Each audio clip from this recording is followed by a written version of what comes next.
Good morning. Good morning. Good morning, Kenya. Wake up with Good Morning Kenya, the morning show that's got it all. We dive deep into issues shaping our country. Youth are a voice of a nation. What is the next step for the young people? Unpacking political landscape from Monday to Wednesday. We discuss family matters. It is very important to guard your relationship. And for your health, someone doesn't wake up and they become an addict. It's in stages. We've got you covered each and every Tuesday at 9 a.m. Every Wednesday, it's all about the viewpoint. A day in politics is like 1,000 years. Unpacking the biggest stories of the week, getting you insights and getting you ready for your day. And the package is not yet done.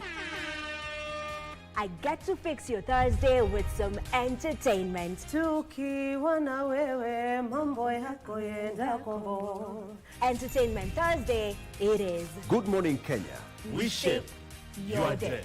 Good Morning Kenya, every weekday morning on KBC Channel 1. Want to enjoy free-to-air digital TV with crystal clear quality? Here's how to get started with Signet. Step 1. If you have a smart TV, you're good to go. Next, connect the aerial to your TV. Now, do an auto search on your TV. Just follow the prompts on the screen. And that's it. You're now tuned in to Signet. Sit back and enjoy a wide range of free-to-air digital channels. For technical inquiries, call the Signet hotline on 0770-572-656. Nimepotea njia and I don't know where I am. Chaka, it's fast and short.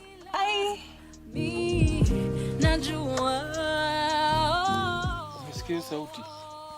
Unaweza jilala. Kutujui mtoto wako wako wapi? Sasa hii stress inatoka wapi? Haki umlevi asikuja hapa na makelele zake. Mbona kuna makelele nje? Msichana wetu amerudi. Sisi ndio tunafaa kuja kuulizia maendeleo ya kesi ya mtoto wetu ama ni wewe?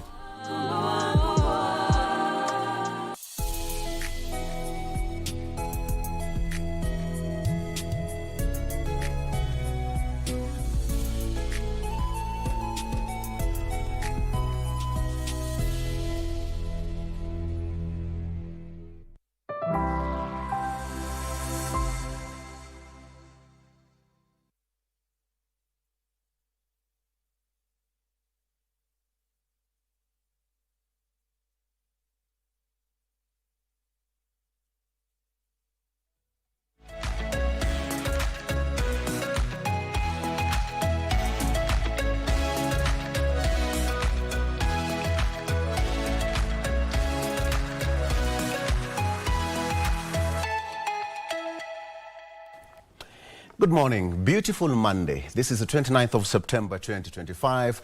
You're right on time for Good Morning Kenya on KBC Channel 1. It was a beautiful but sad weekend to some extent, but I hope you had a good one.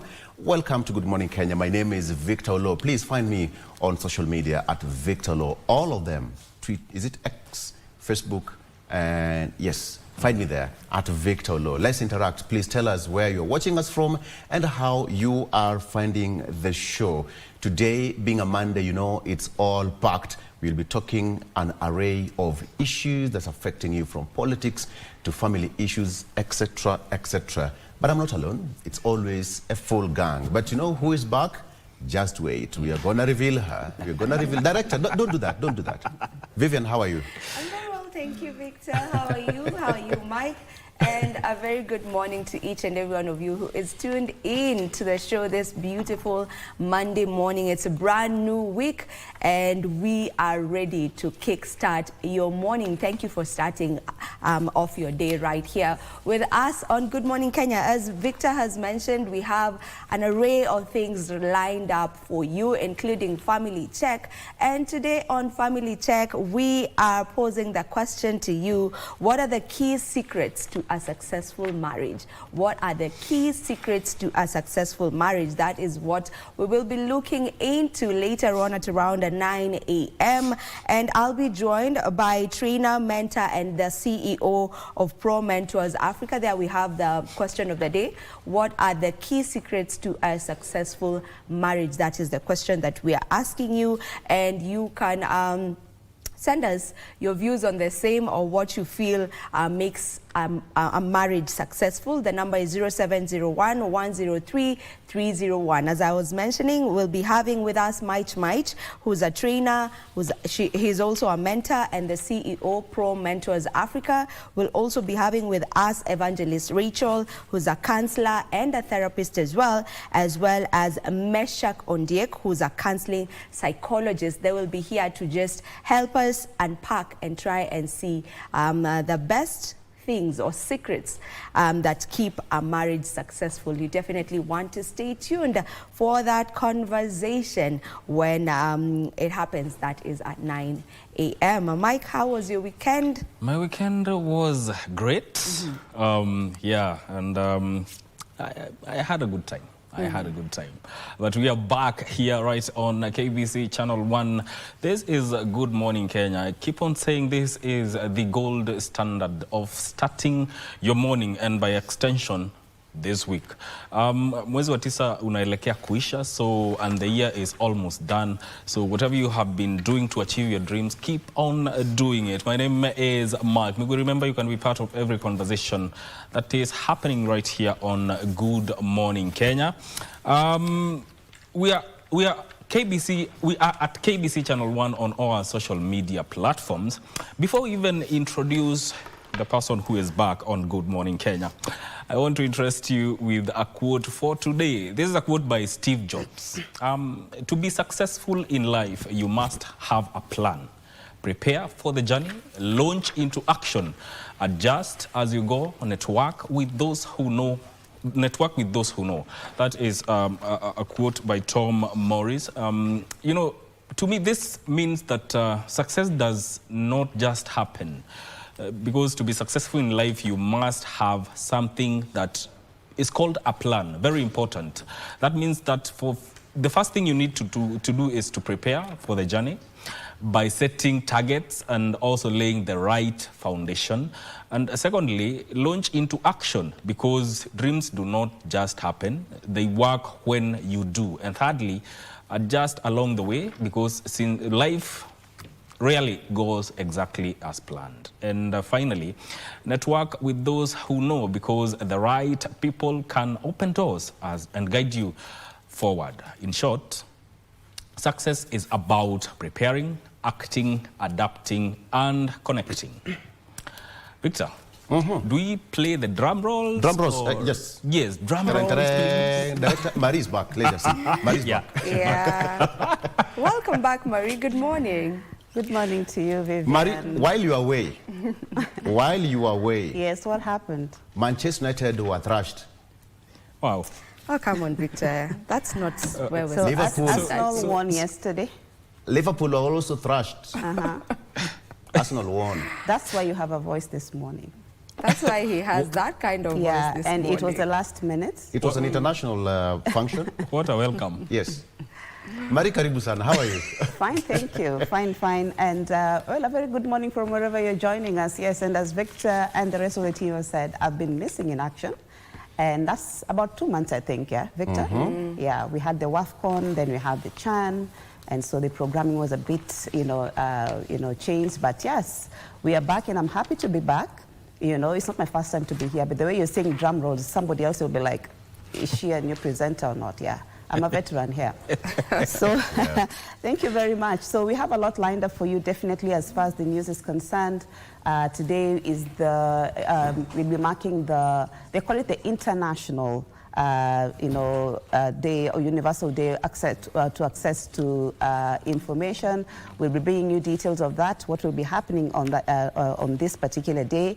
There's also the voter registration that will be kicking off today, continuous voter registration for those who have registered and would want to change their details, or for the new voters who need to register. So we'll be bringing you details of that. But right about now, let's begin with that particular story on the IEBC voter registration, where the Independent Electoral and Boundaries Commission, IEBC, will resume the continuous voter registration on Monday, that is today, opening another window for eligible Kenyans to either register as new voters or update their details in readiness for the 2027 general election.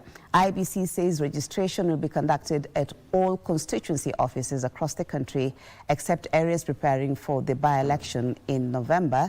And as Abdiaziz Hashim now tells us, leaders have called upon the young or the youth to register in their numbers and make their choice through the ballot. Let's get the details. The road to the 2027 general election is taking shape, with the Independent Electoral and Boundaries Commission, IEBC, set to resume the continuous voter registration on Monday. We said, even during our interviews, that we look after the interest of all Kenyans. The exercise offers eligible Kenyans an opportunity to either register as new voters or update their details. According to the IEBC, the initiative is part of its mandate to maintain an updated and credible voter register, which is the cornerstone of transparent and inclusive electoral processes. Other services available during the CVR exercise include transfer of registration to a different electoral area and verification of voter information. This comes as leaders are urging the youth to register en masse ahead of the 2027 general election. Ni vizuri sana kama vile wanasema, wakati tunaenda kuchagua watu, tuwe tumewaangalia vizuri. Hallelujah. Tuwe tumewapima vizuri. Amen. Speaking during a church service at the Restoration Church in Kerugaya, Kirinyaga County, Bishop Joseph Miano urged the youth to register and vote for the leaders that they want. Nataka nikuambie, kura yako moja ni usaidizi katika kiongozi na katika nchi. Kwa hivyo muende mchukue kula na muamke mapema. Kuna kusanjiri, muende musanjiri. IEBC officials led by their chair, Erastus Edung Ethekon, are set to launch the exercise on Monday in Mashuru Boarding Primary School in Kajiado County.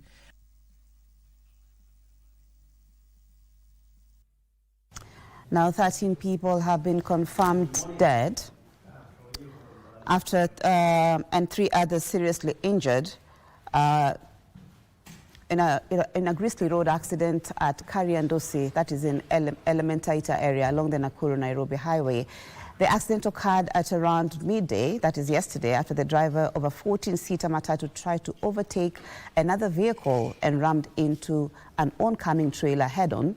Confirming the incident, Nakuru Police Boss Emmanuel Opuru said the matatu was heading towards Nakuru when it collided head-on with a trailer, killing 12 people on the spot as one died on the way to hospital. The wreckage at the scene of the accident tells of the impact of the road accident that left 13 people dead and 3 others seriously injured. Personal belongings scattered all over are representation of a life either lost or changed forever. According to those who witnessed the accident, the driver of the matatu belonging to ATS Sacco was attempting to overtake another vehicle. Niliona gari aina ya Nissan ikiofara gari aina ya Subaru. Subaru ikarudi kwa barabara, ikarudi side yake, Nissan ikashindwa kuingia. Trailer nayo ilikuwa imekuja ikipiga mahoni ikagonga hiyo Nissan. It has been a very fatal accident whereby I witnessed a loss of so many lives. It's really devastating. It's something that it's affecting me. Yani kuna hiyo unafikiria vile hao watu walikuwa kwa gari. This is not a matatu that normally plies this road. I think this is maybe the first time they are using this road. One of the motorists, Stephen Gidinji, who was behind the ill-fated matatu, is lucky to be alive. Sababu matatu ilikuwa mbele yangu. All of a sudden nikaona imevuka upande ule mwingine wa barabara. ikakutana kichwa kwa kichwa na lori. Mimi nilikuwa nyuma yake, nikaona sitarudishana nyuma. Mwishowe nikaona sasa langu lile ningefanya ni kurusha gari yangu chini. Na hata ukiangalia gari yangu hapa imefanya kuguzwa na hiyo matatu. Motorists have been urged to exercise extra caution on the road. We find that this area is a black spot, and we also wanted to call upon Kenya to come up with a temporary measure to see how to address this matter, because this road around this area is so narrow. The accident comes hours after another one occurred near Kimende on Saturday, involving a St. Mary's Elementaita Hospital ambulance. The accident claimed 6 lives, including that of the patient, her husband, 2 relatives, a nurse and the driver. Now, the united opposition has vowed to resist alleged attempts by government operatives to dismantle their coalition ahead of the 2027 general election. Former Deputy President Rigathi Gachagua and Wiper Democratic Movement leader Kalonzo Musyoka reaffirmed their unwavering commitment to challenge President William Ruto's leadership at the ballot. Their remarks come amid growing debates sparked by retired President Uhuru Kenyatta, who recently claimed that the gains made during his administration are being reversed by his successor. At a church service held at the Jesus Exaltation Center, or Kinos, in Kajiado County, opposition leaders criticized the political alliance between President Ruto and Orange Democratic Movement leader Raila Odinga, accusing them of attempting to fracture the opposition. Mimi nimeketi chini na huyu Eugene Wamalwa. Alikuwa offered waziri wa broad-based government. Akakataa, akasimama na Wakenya. Nimeketi na Martha Karua, hawezi tingishwa. So between myself, Kalonzo, Eugene Wamalwa, Martha Karua, George Natembea, those 5 leaders cannot betray the people of Kenya. Because you are the alternative government, please, you remain united, ili muweze kuonyesha wa Kenya uongozi vile unakaa. As preparations for the 2027 general elections intensify, the leaders called on the Independent Electoral and Boundaries Commission, IEBC, to clearly outline its strategy for the continuous voter registration exercise set to begin on Monday, alleging a voter suppression scheme. And you cannot be a participant without the tool of change. And the tool of change is the voter's card. So vijana, tunaomba nyinyi tafadhali. Nyinyi ndio tegemeo la Kenya. All of us are looking upon you to save our country. As we are there to call out Ruto, to say what is wrong, to guide on what should happen, but the real transformation of our country will be done by the Gen Zs through the vote. Na tungetaka vijana wakijitokeza kwa wingi wafanye laini kuanzia kesho. Mimi na wenzangu nasema tutaenda na sisi tuwashangilie. Kama kuna wengine hata kuwa na nauli, problem ya nauli kufika where to register, we want to know, because we expect zaidi ya vijana milioni 6 wasajiliwe kama wapiga kura. Meanwhile, Ndia Member of Parliament George Kariuki launched a scathing attack on the former deputy president, urging Mount Kenya residents to reject what he described as divisive and self-serving politics. Kariuki emphasized the need for leadership that prioritizes solutions over rhetoric. Na tunataka hapa kwetu Mount Kenya tuongozwe na watu wa ideas ya vile watoto wetu watapata elimu bora, vile tutapata uwezo wa kufikia healthcare ya juu, vile tutapata infrastructure. Elsewhere, retired President Uhuru Kenyatta's recent comments on the alleged shortcomings of the Kenya Kwanza administration continue to stir political reactions. Kakamega Governor Fernandes Barasa has accused the former head of state of dishonesty. Wewe umestaafu, patia Rais William Samuel Ruto nafasi ya kutumikia wa Kenya. You cannot start lecturing the current administration ya kwamba ulifanya kazi na hapa Kakamega we cannot see anything. Hakuna project yoyote ambayo ilikamilika. Akizungumza kana kwamba tangia atoke uongozini Kenya imebaki mahali aliiacha. Ukweli wa mambo ni kwamba Kenya inasonga mbele, Kenya inazidi kuimarika kiuchumi, Kenya na Wakenya wanazidi kupata ustaarabu kutokana na uongozi ambao tumeupata, uongozi wa rais wetu William Ruto. And Public Service, Human Capital Development and Special Programs Cabinet Secretary Geoffrey Ruku has criticized the opposition for what he termed as opposing for the sake of it, even in the face of visible government development initiatives. Hata wewe ambao unatakia hii serikali mambaya, Kenya ikizarambatika, sisi zote tutaumia pale ndani. Si ndio hiyo? Jamani, tukue na moyo na hutu ya kutakia mema nchi yetu kwanza. Ruku was speaking during a Sunday service at the Great Gospel Visioners International Church in Embu Town. Thank you, John Jacob Curia, reporting there, and emphasis being put on the Gen Zs to register, ahead of the 2027 general election, and also the issue of whether former President Uhuru Kenyatta has the right to actually criticize the current regime. And Victor, I want to pick your mind about what's happening in as far as the political rhetoric is concerned. Do former leaders have a place, to criticize the current regime?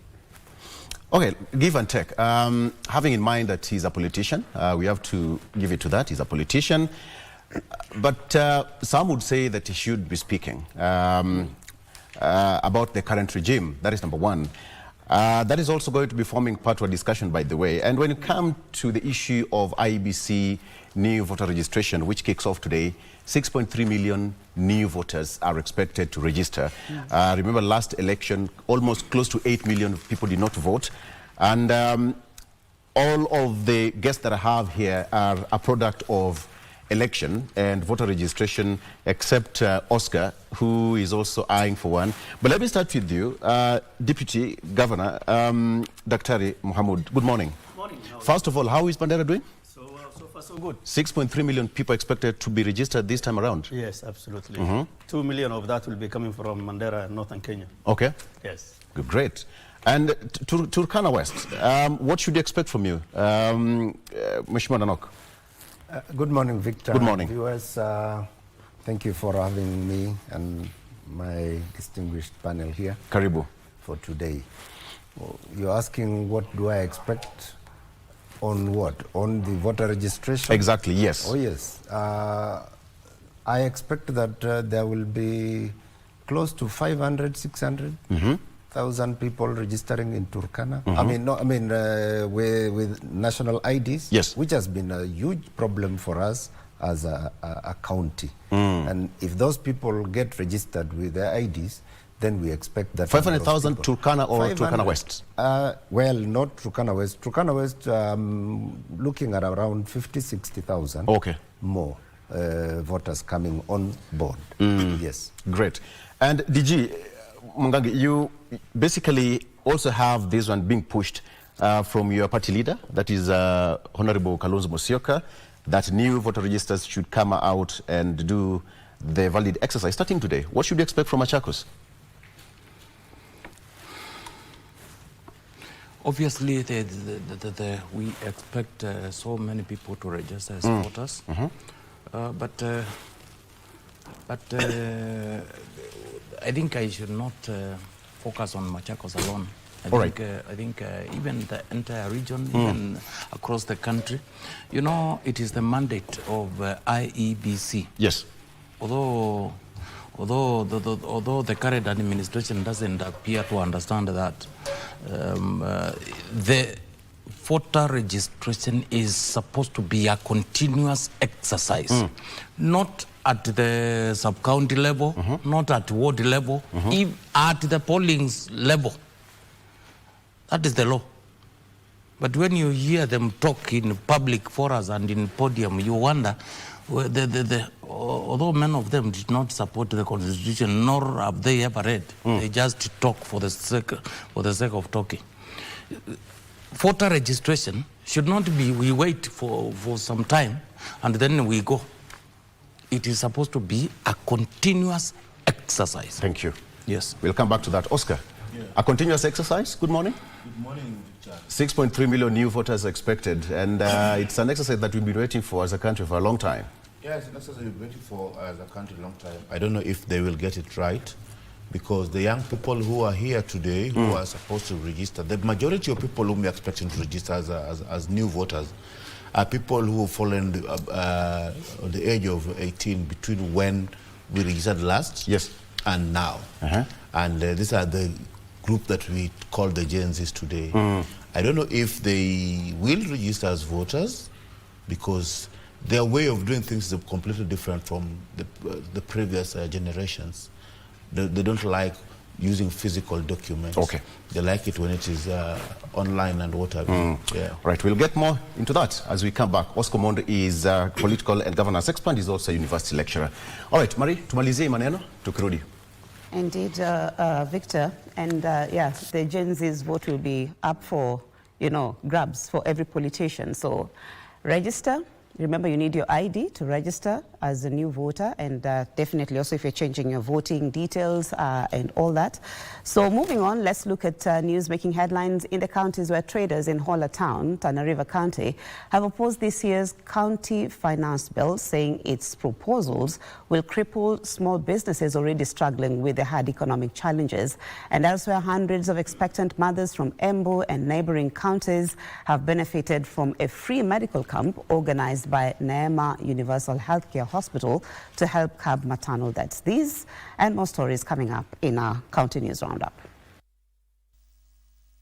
Speaking in Hola Town, the traders expressed their dissatisfaction with the proposed tax increases, which they say were introduced without consultation or public input. They stated that the proposals in the bill, including new business license fees and service charges, come at a time when the economic situation is already difficult for many. Lakini kwa kushangaa kwangu ni kwamba hata wale ambao ni viongozi wa kaunti ambao walikuwa pale mbele hawakutaka kumsikiza mwananchi kwa kikamilifu yale ambayo anayahitaji. In Embu, a monthly initiative to offer free medical services to expectant mothers was organized, offering services like gynecology, ultrasound, nutrition, and counseling in preparation for childbirth, all aimed at improving health outcomes for both the mother and the baby. Nia yetu ni kuhakikisha kwamba kila mama mwenye ako na mimba anaweza kubeba hii mimba yake hadi ifike tamati na aweze kuzaa mtoto akiwa na afya njema kwa mtoto na kwa mama. Meanwhile, in Kiambu County, a group of 32 graduates who completed a 3-month mindful self-compassion course at Africana College in Thika has stepped forward to offer psychological support at the community level. The graduate pledged to apply their newly acquired skills to fill the gap of mental health services wherever needed. You are able to understand the emotion. Unaweza kujua natengeneza kutoka wapi. Tumekuwa na hili somo pamoja na counselors wengine, wanafunzi pia na muungano community counselors, na ni somo ambalo tunahisi litatusaidia sisi na hadi community yetu. Still in Kiambu County, farmers from Komothai Coffee Society in Githunguri held their annual general meeting to review budgets and address challenges in the coffee sector. The members were briefed on a new digital system introduced a few days ago, where the farmers will receive mobile notifications each time they sell their coffee. When you place your coffee at the digital weigh scale, you receive an automatic message in your phone that assists you and assists us in monitoring of our coffee and monitoring of our coffee ratio of cherry to green coffee ratio.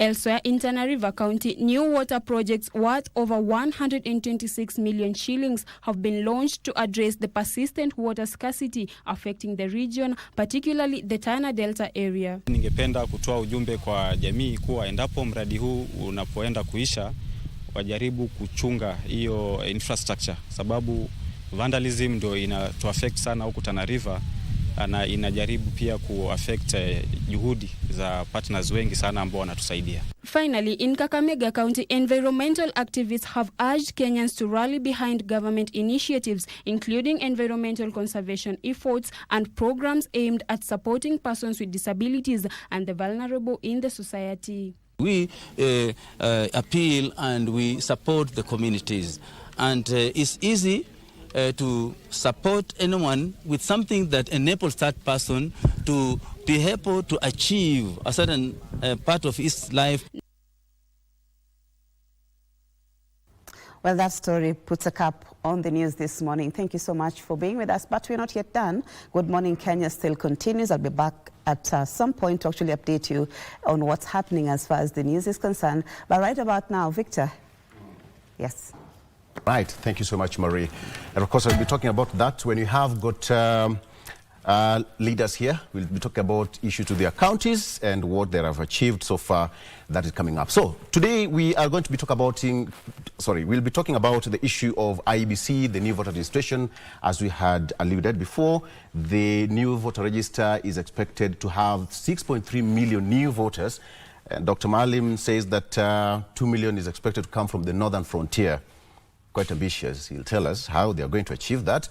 And our soldiers in Haiti, that mission is almost coming to an end, 2nd of October, in a few days' time. Let's take a look at that. Remember, the president was before the UN General Assembly in New York, and a lot of issues were raised with regards to that. And Uhuru of Speak, all right, speech to speak.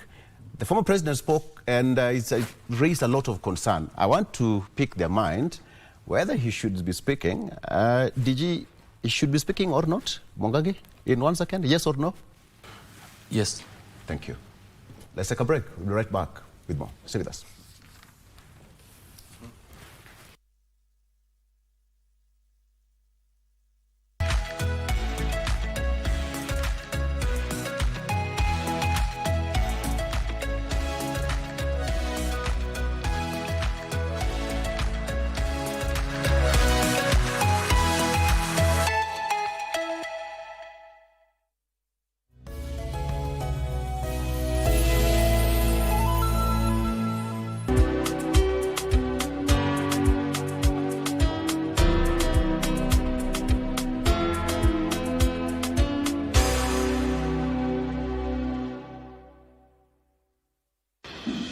Jeshi la Ulinzi la Kenya KDF linawatangazia zoezi la usajili wa Kenya ambao wangependa kujiunga nao kama wanajeshi. Zoezi hili litafanyika mwezi Oktoba mwaka huu.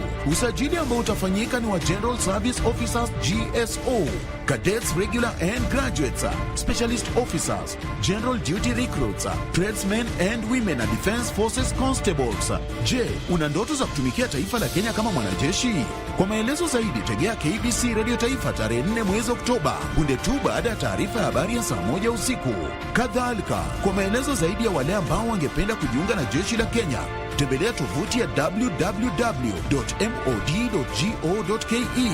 Kumbuka, tendo la hongo na ufisadi wa aina yoyote ni kinyume cha sheria na hakuna anayeweza kushawishi usajili wako, kwani zoezi hili ni bila malipo kwa wote ambao wangependa kujiunga na jeshi la Kenya. Ukikubali kuadaiwa, utapoteza pesa na mali yako na kuishia korokoroni.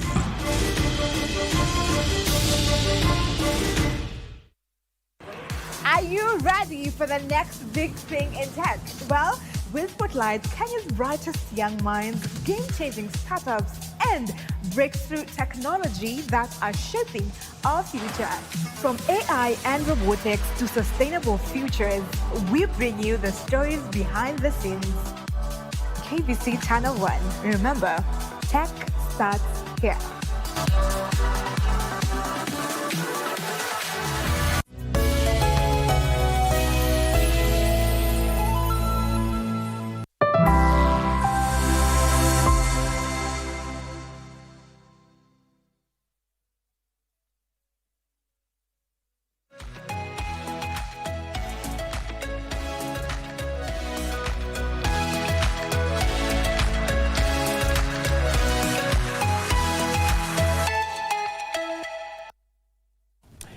Welcome back. Thank you so much for staying with us. It's now 6 minutes past 7 a.m. Before you leave your house or start your daily business, let's talk about matters of national concern. Today, the IEBC commissioners will be meeting the Deputy President, that is Kithure Kindiki, at his current offices.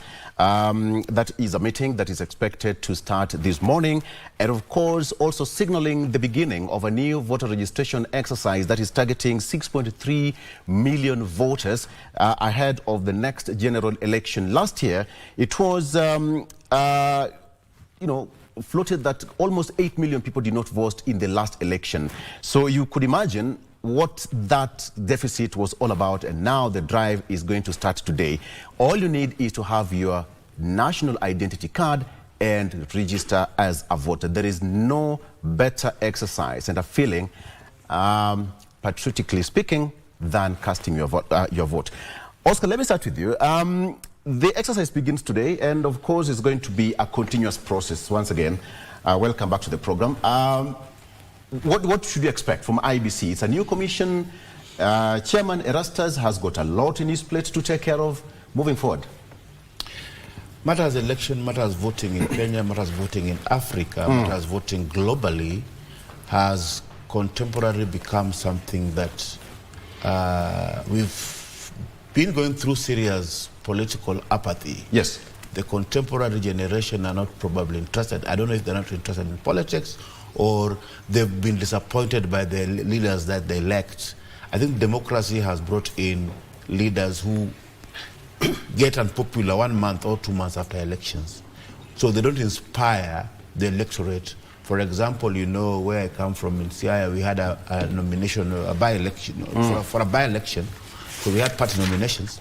In a constituency with 60,000 registered voters, I think 7,000 turned out to participate in that process. That means that people are not inspired by these processes, probably because of what has been historically happening at the elections, where people start the process of registering as voters. They end up going to vote, but at some level, things get out of control. So people are not really inspired to participate in that process. And now we need leaders who can inspire people to participate in the process.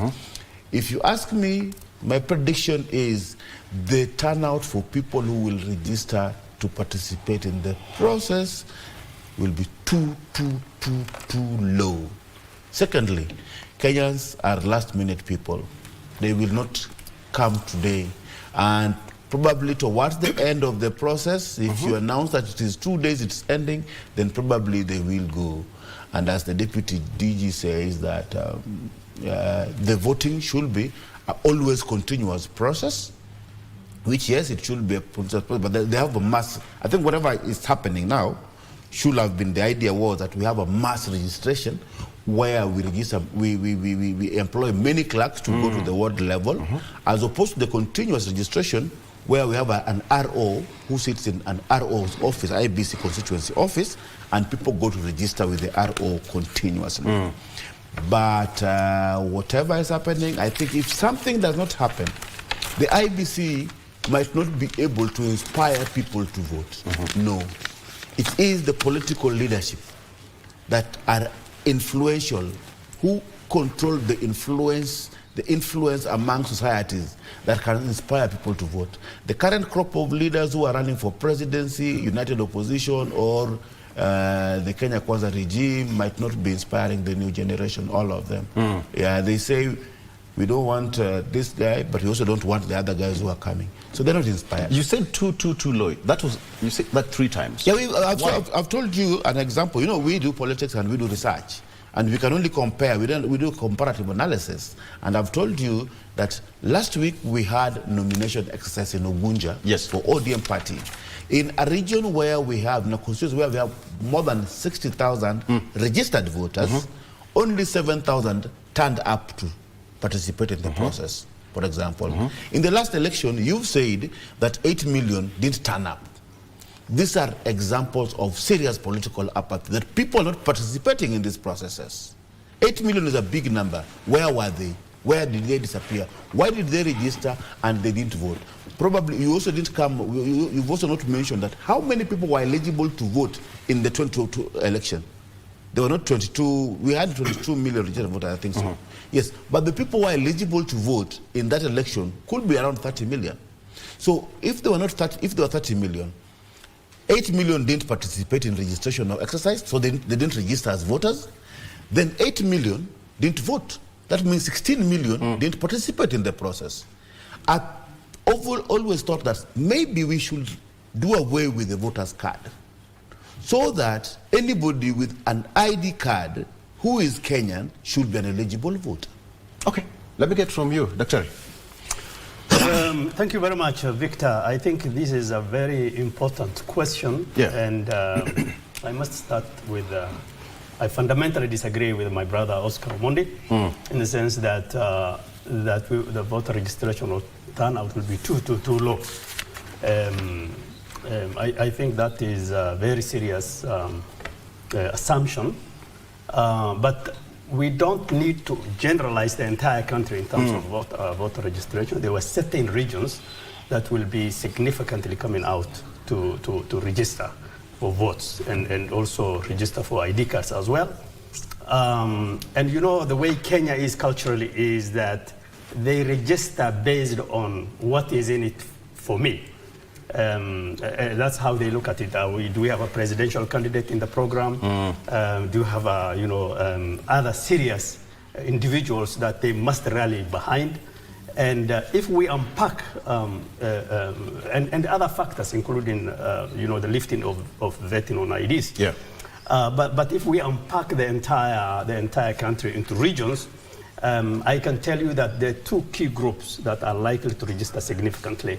And these are the people from northern Kenya, and largely because for many years, for the 60 or so years that this country had an independence, our people in northern Kenya, and when I say northern Kenya includes Turkana, Marsabit, Moyale, Isiolo, Samburu, the whole 70% of this country in terms of landmass, they were not registering.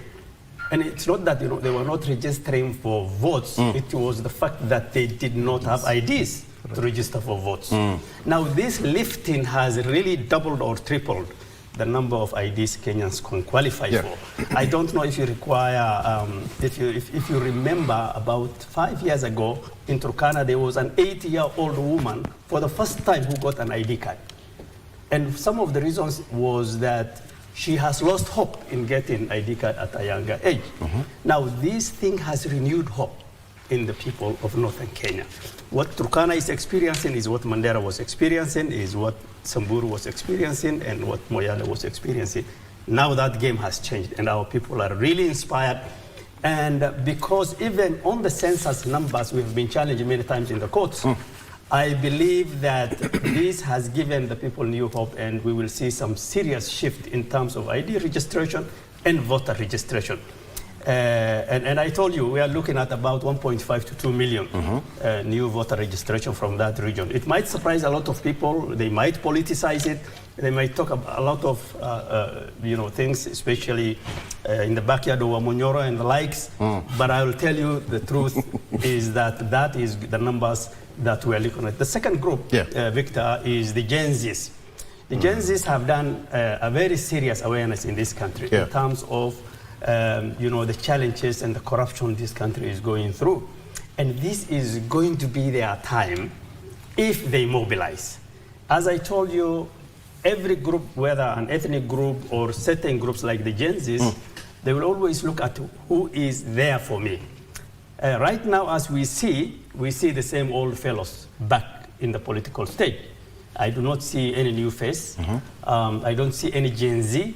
But in the event that we have a very serious Gen Z candidate for whatever top rank that there is going to be, we believe that there will be some serious, significant mobilization. And let me get your mind. What do you think of what Oscar is saying, that IBC should do away with the voter's card, just appear with your identity card? Yeah, exactly. And I'm coming to that.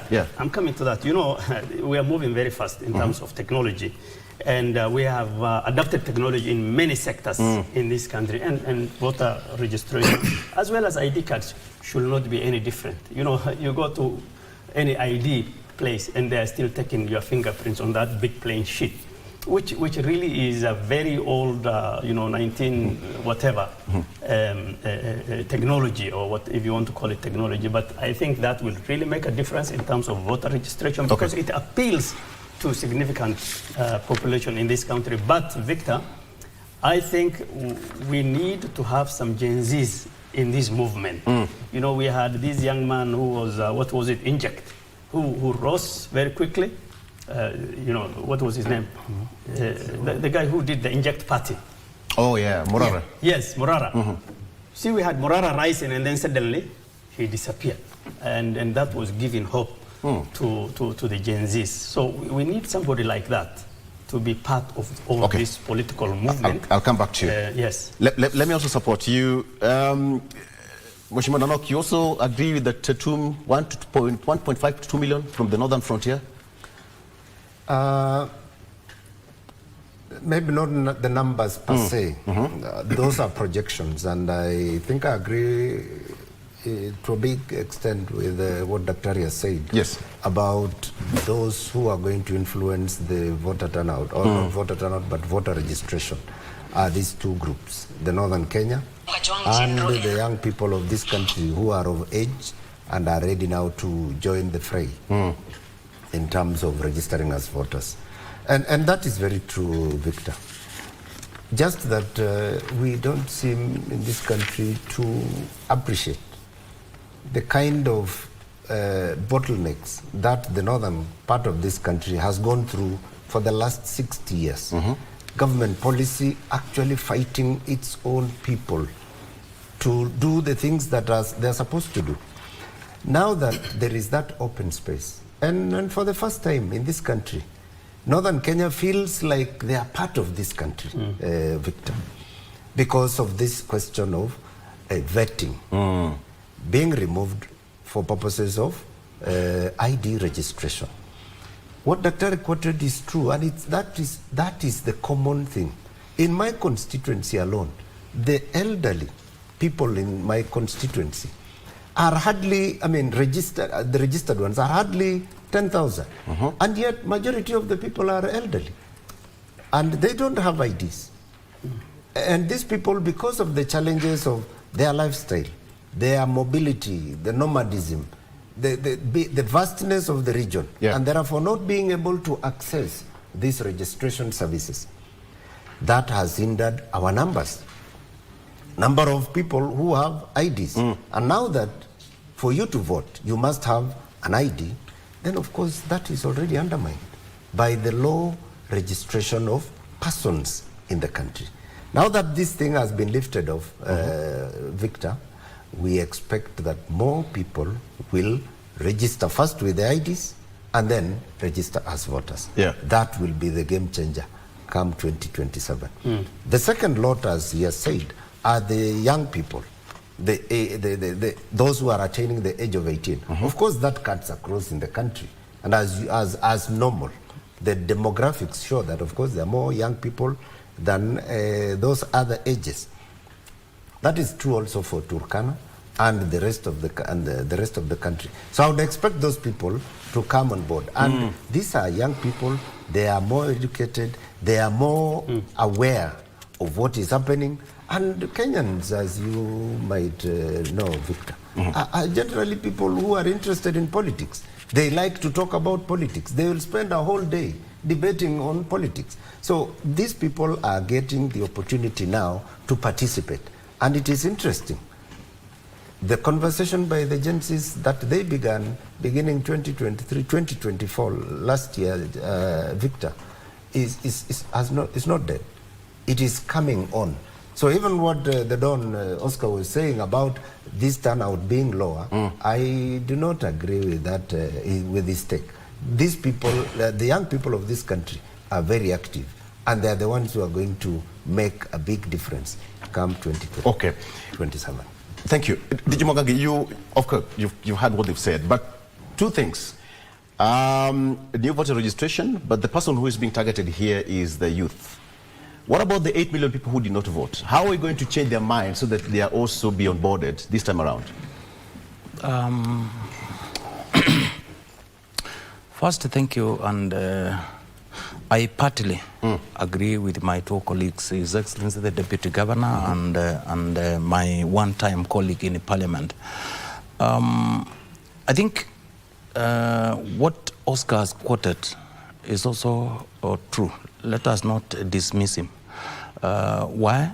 Because we analyze from previous undertaking. This is not the first voter registration we are witnessing. Yeah. Again, personally, I don't agree with any isolation, any discrimination, any form of whatsoever isolating certain group or region in whichever way. But when it comes to the security of this country, and considering that we have had countries in Great Lakes and also a country like Somalia that has had issues of internal strife for a long time, and if the Deputy Governor and Mheshimiwa could have interacted with coming to America by Hila Homar, a child that was born in Somalia, grew up in one of the camps in northern Kenya, and migrated to America, and today is a member of parliament in the United States. You will understand why vetting is important. It is on record. A few months ago, a governor, a sitting governor, who is a former senior military leader, a security personnel, who is highly educated, said in his county, we have chiefs who are being brought from neighboring country, Somalia, being given jobs in Kenya. We have people coming from Somalia and are being issued with identity cards, and that exercise was ongoing, and it was everywhere, appealing, saying this is a threat to national security and stability of this country. It is not very good we dismiss some of these things and say that we have been marginalized for a long time, and that we now want. What we need to do, we need also to take good care of the security of this country as we carry out this exercise. Back to voter registration.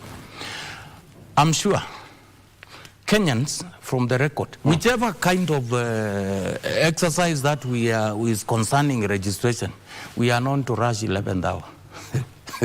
That one you will see. And Victor, mark date today. And when this exercise is ending, please, I pray that you call us, 4 of us, to debate again this issue. You will see at the 11th hour, so many people asking for extension for a manner of, yet we are there. So, Gen Zs, obviously, and anyone who do not have a voter's card or an identity card and wants to change this country, I am very sure will be willing to go and seek those documents so that they can go and register as voters. Because everybody, you know, one thing Kenyans should know, and I remind them because I know majority know, is if you don't participate in this political exercise, policies and laws which affect your life will be meant by somebody else whom you did not participate in making sure that person is in place. And if you do that, you will continue crying. So anybody who does not register as a voter is one who does not wish to see this country move forward. So I think the issues touching on Gen Zs, the issues of the people who are seeing bad policies being implemented in this country and do not have ID or have not registered as voters are people of interest in this exercise. Yes. Victor, I must respond to the vetting issue by the Deputy Governor.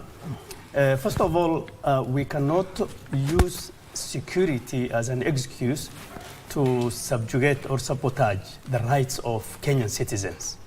Yes, it is true, Governor Godona Doyo of Tana River has alluded to the fact that there are a lot of Somalis who are pushing his people, and some of them are chiefs in the area. The truth of the matter is that that is a political statement. And it's political because Godana Doyo's county, Tana River County, the population is very small. And the Somali population is huge and moving into Tana River. Tana River is a Kenyan county. I mean, there are a lot of Somalis in Kisumu. If you go to Kisumu town, the thriving market are Somali community and a lot of people from the northern region. The same thing, they're establishing themselves in Tana River. Just because he has a lot of fear in terms of future political influence because of their expanding population and because of the small population from his county, then he has to use that line to sabotage voting. Now, you tell me, Busia, are we issuing chiefs from Uganda? Are we giving position of chiefs to people from Uganda? Well, we've not had that. Are we doing the same thing in Tana River where voting has been, vetting has been lifted? Do we have chiefs? Do we have security issues? The same thing. Every border post does not have chiefs from Somalia being appointed just because it is a border. So I think this line of thinking is what has messed this country. Kenya, we have 65% of landmass in northern Kenya. This is what Kenyans must understand. And the excuse they use is that the population density is very low. Yes, it has to be low because Nyeri might have the highest population density. But what's population density? It is the population divided by the land. Wait, Victor. So then you expect to have 90%. In northern Kenya, when you have 65% of the landmass of this country, and you have the same exact population or more of central in northern Kenya, then you expect the population density to be low. So the fact that you are seeing movement and a lot of people, gaining hope and reassurance that they want to be part of this country does not necessarily mean that there is a security issue. Wait a second. And let me, no, wait just a minute. Let me tell you. Okay. Also, if you are talking about security, there's much more insecurity in Nairobi, in Thika, in Kiambu, in any part of this country than northern Kenya. Yes, insecurity in the sense that we may have clan conflicts because of scarcity of resources, water and grazing lands. Absolutely the truth. But what does that have to do with Somalia or Ethiopia or Uganda for that matter and Tanzania? That's all our neighbors in East African Can I hear from Mheshimiwa Nanok? He's itching to comment on that before we take a break. Just one point. Go ahead. We are talking about registration of voters, Victor. Yes. And you are introducing, or the panel has introduced from the back door the question of security, or is it insecurity? And you need to manage that, because questions on voter registration should remain that, voter registration. What hampers voter registration? IBC needs to play differently this time. Now that they have already mapped the country, they know where the people are likely to be, those who are supposed to be registered. Yeah. Can they undertake effective civic education? Okay? Civic education to the people to enhance the voter turnout, the voter registration turnout. The question of the ID registration for the parts of the country that have had challenges of lack of identity documents, that should be taken hand in hand with the voter registration. If there is a way that government can actually do rapid registration, mass registration, not even rapid, mass registration, so that the registration of persons and the voter registration exercise go hand in hand. That would bring on board the numbers that we are looking for. And we've already said the numbers are in the north. This country, Victor, the opportunities for this country are in the north. It is in the north that your economic growth as a country will be brought on board, and they act like low-hanging fruits. Look at the oil in Turkana. Look at the minerals. Yeah, absolutely. We are not exploiting these things. And the reason why people go to these condensed or densely populated areas is about economic opportunities that they are looking for. Okay. And so if you open the north economically, it is going to bring out these Kenyans and spread out this country. We all agree that the land is still there. We all agree that all of us have a great role to do, the way we are doing right now, including you elected leaders, that you need to go out there, including you, Oscar, to sensitize people that we need to go out there and register as new voters. I want to take a break. I can see Mheshimiwa Nanok and Mheshimiwa DG don't have their cups of coffee. We are not and I need to say something about this. When you come back. Thank you. Okay. That topic we closed. The cups of... No, we closed it.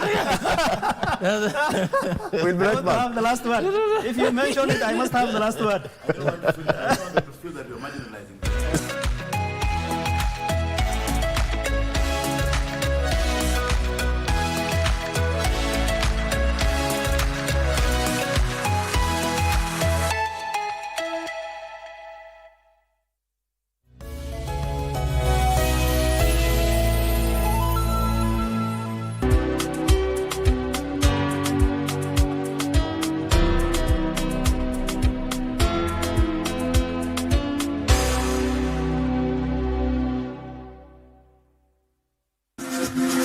Got the fear of missing out? Want to keep up with all the latest entertainment news and latest celebrity gossip? From the latest rumors to popping events to the newest fashion trends, here is where you get all the tea or juice when it comes to entertainment, and you get it served on time. All that and so much more on Grapevine every single Monday only on KBC Channel 1. Remember, if you did not see it on Grapevine, then it most probably never happened.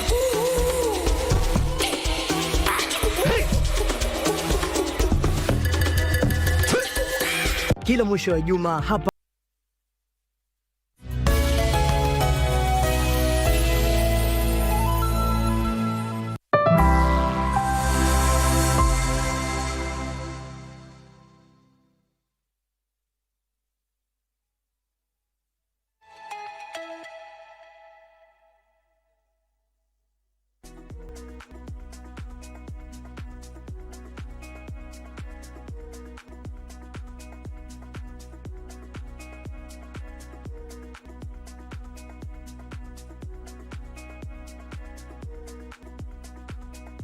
Absolutely. Voter registration is always so, when it's come to voters, okay.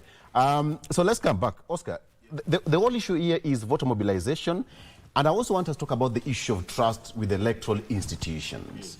Did you say that, God willing, let's all come back here towards the end of the exercise and talk about whether Kenyans have hit the target or the date that is given out by the IEBC or not. But let's come back. The issue of voter mobilization and trust in electoral institutions. Can you talk about that? Okay. I told you one thing is inspiration, and the IEBC has not been inspiring because how they do their processes. Secondly, we were discussing, I thought we were discussing about voter registration in Kenya. Yeah. But you see, this thing went to the marginalized communities because we have two gentlemen come from the northern frontier here. And I told them the voter turnout, the turnout will be low, and I was accused of being biased in that statement. But what I mean is that, for example, I want to see a situation where Nanok convinces the county assembly of Turkana and Governor Jeremiah Morgai in Turkana to put some small thing in their budget to deal with voter mobilization over this particular time. Same to Deputy Governor Mandera. If you guys can, because I tell you for a fact, IBC has not created special funds for the northern frontier where you want to register 2 million to address the problems down there. Oscar, sorry, I'm sorry. Your microphone has a problem. It'll be fixed. No, don't worry. It will be fixed. I'm sorry about that. Let me come back to you, Mheshimiwa Nanok. Yes. He actually, because he talked about that, but let's talk about the voter mobilization, because now it goes back to you as leaders now. We are starting it here on the national television to sensitize people, but it has to go back to the elected leaders, back to the grassroots, because look at the amount of work that IEBC has to do. Just how much of work do you think elected leaders have between now and 2027 to push for a new voter registration? Thank you, Victor, and you are spot on the role of the political leaders, yes, and generally the leaders in the areas in the country to mobilize the voters. Yes, I have a role to play, and a serious one at that. I visit my constituency just about every other fortnight. I am there, if not weekly. And I'm meeting my constituents. In those meetings, I need to bring out this aspect. I need to encourage the people to get to register. The biggest impediment to voter registration is lack of an ID. And I've said here, Victor, we have to move the two processes together. Do the registration of IDs or persons, and in tandem, ask those people who are getting their IDs to register as voters. And many IDs are still stuck in Huduma centers. And take, for example, my area, my county, Victor. The Huduma Center in Turkana County, an area of 77,000 square kilometers, is only in Lodwar town. From Lodwar town to my farthest point in my constituency is 300 kilometers, costing about 1,500 to 2,000 shillings. Actually, to and fro would be 3,000. Who will spend that money? That money is not available to those people. And that becomes a challenge. So this is what I'm saying. Can we have mass registration of persons, okay? And in tandem, have the voter registration exercise go along with those people. Yeah, that is the only way you are going to net these people.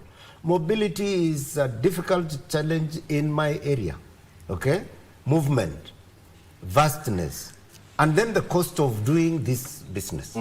It is prohibitive. And that is what we need to address. So yes, IBC may not have the resources, and therefore Parliament should, and government should actually provide resources to this critical department. Now that we have kick-started this exercise, IBC should be properly resourced to be able to reach out, okay? Then the Department for Registration of Persons should also be resourced. Good point. Those two things must go together. Hello, Victor, what I was saying, you see these two gentlemen are complaining about something that has taken place, the marginalization that has gone on for 60 years. We cannot correct unless we have a radical ideas. Which is but vetting. We cannot correct. We cannot correct. Which is removal of vetting. That's a radical idea. We cannot correct the marginalization that has happened for 60 years in one day. The reason of these persons or voters is starting in 1 hour's time. It is today. It is starting today. The problems he's mentioning are problems that have been there for the last 60 years, for example. If we go with the narrative of the Deputy Governor Machakos, then we're going to end up repeating the same mistakes that we've done. The vetting that they're talking about, a very wrong policy that was put in place. It was put in place to mess up the already existing problems. Don't vet. Why do you vet? How do you become Kenyan? Go back to that constitution, by birth. At birth, we register. People who are registered by birth, they have birth certificates. People who are born in Somali, why do you have to come and vet them? The people I'm telling you who are denied IDs have a birth certificate. So the problem is structural. There's something. You have high school degree, you have your parents. Hold on. Both certificates, Professor. And you have been denied, my friend. Professor. This is. So what the DG is saying is actually a violation of human rights, and it's called in our studies structural violence. When you embed things in our structures to deny people chances. For example, if you go to a bank, I come from the Luo community, and sometimes we are accused of not paying loans, which is not true. And you see, when you say, fill this form in a bank, that is meant sometimes to marginalize you. When you fill the form and you say, where do you live? Kariobangi. Just based on where you live, you can be denied a loan. Based on where you live. Or based on your second name, you can be denied a loan. For example, what they're saying, that people don't have IDs.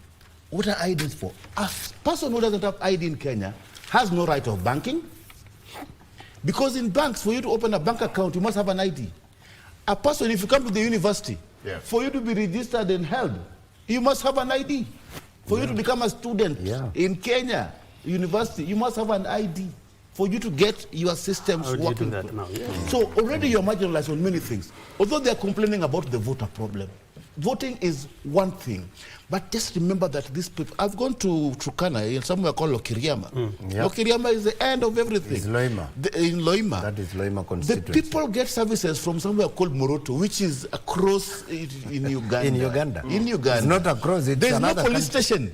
There's no police station in Lokiriama. There's no government services. Completely, no government. The DU, I think, in Lokiriama, does not even, there's no office, there's no government. There's no process of government. Security is offered by one man who has a gun, who is called an NPR or NPR. You get me right?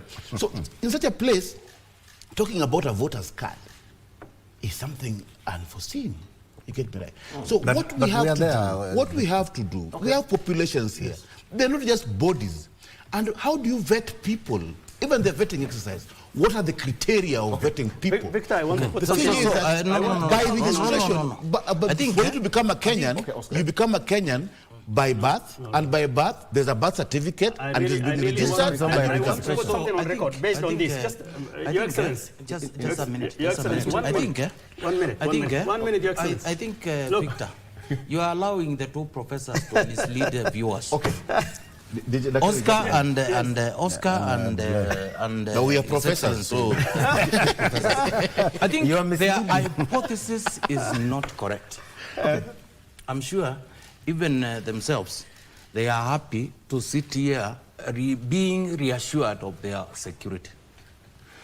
I'm on the record, both even when I was a parliamentarian, even now, talking against any form of discrimination anywhere in this country. But you support that, Your Excellency, you support that. Just listen to me, Professor. Yes. You are very good. Professor listens. Yes. You remember when you people you are talking, I'm quiet. It pains me so now, when you have a young man who cannot get an ID to go to university. You can't. So now, what I'm saying is, we have the stringent form of vetting that has been in place. What I want to urge my good professors here and leaders for that matter is Professor Oscar here tells viewers that for you to be a Kenyan, one is you can be through birth. Then I ask myself, then what? That is also a form of vetting. We need to make it simpler so that any criminal element, whether it's in Nairobi, whether it's in northern Kenya, whether it's at whichever border of this country, we are able to distinguish between a real Kenyan and somebody who is not a Kenyan. Victor, let's not dismiss sentiments by Tana River governor that we have people here who are foreigners, and it did not mean, it was categorically very clear that these are people from neighboring country. Okay. So we need, as much as we are discussing about voter registration, you cannot register unless you have an ID. Which country, Your Excellency? Okay. So in this case, if you must have an ID, if you must have an ID for you to register as a voter in Kenya, it is very important. We could be singing about voter registration, yet our people, our Gen Zs and everybody are lacking these critical documents. Exactly. We need to ensure, first, two things are very critical. One, people register as those who do not have ID cards. We ensure they have them. Two, we need to do massive civic education so that anybody who is lacking an ID can ensure he or she has it. Then you go for voter registration. That is what I meant, Professor, when I talked. Victor, just a question. Victor, I want to put this question. No, please. I want to put something on the record. Kindly. Just two quick things. 2 seconds. First of all, yes, 2 seconds. First of all, this matter regarding Governor Major Godana Doyo, I will simply call it bullshit. Okay? It is. It is. We call it what it is. There is no way somebody born in Somalia becomes a chief in Kenya. Okay? That is nonsense. Number two, on the issue of giving ID at birth, every person that I am telling you who was born in Kenya was issued birth certificates at birth. But they have birth certificates, they have high school graduation, they have births of their both parents and IDs, and they are still have been denied. And that's what vetting we are trying to remove. And I hope our brothers here understand how difficult that situation is. Lastly, my friend here, Huduma Center, and these guys who are doing ID registrations. Yes, generally the president has made a proclamation and pronunciation that vetting has been removed. Okay. But there are elements in the system who are holding all the IDs from northern Kenya. And I think these are the agents of Rigathi Gachagua and the likes, because these are the guys who are fighting, and they have people in the system. So every time we go, they tell us there is a backlog. There is only backlog for ID registration from northern Kenya. There is no backlog for Nyanza. There is no backlog for Western Kenya. All the other places, there is no backlog. Why is there a backlog for ID distribution for northern Kenyan people? Victor. That is nonsense also. Okay. Allow me to say one thing. We need to challenge this regarding Gachagua and his moles in the ID registration processes. Okay. I want to stick to... I want to stick... Victor, you just DG has a way of bringing on new topics. But I want to ask you this question, gentlemen. Just one more. As to respond to that as well, kindly. Okay. What do you think? Because, we've faced so many challenges over and over again over IBC. We've had Isaac Hassan Commission, we have Kivuitu, we've had the late Chebukati, may he rest in peace, and all that. And now we have Mheshimiwa Ethicon.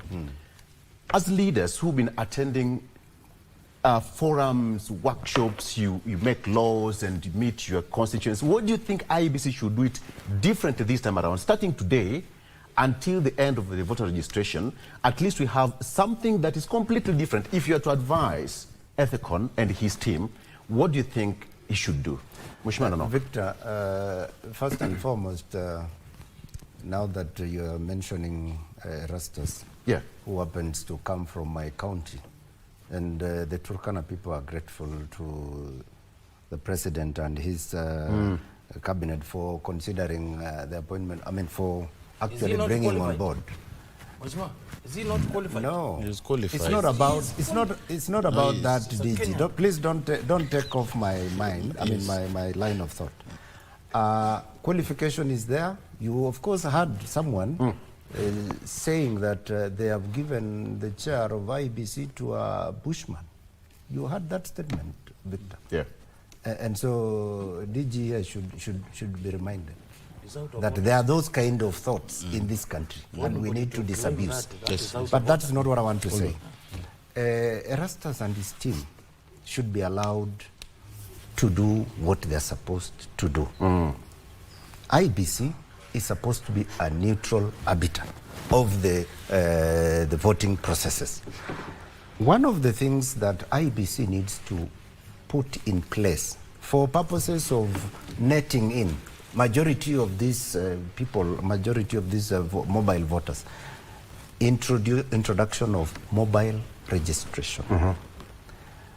The issue of going to one county headquarter, a specific place, as the Don said, you go to Lokiriama and you expect that someone from Namorupus and Lokiriama are about 50 kilometers, 60 kilometers apart, that you will expect someone from Namorupus to walk to this place to get registered will definitely cause us not to. So in other words, you're saying that it should be devolved. Move the registration closer to people. Closest to the people. Okay. And the closest, in my county, the closest you can go to would be a village.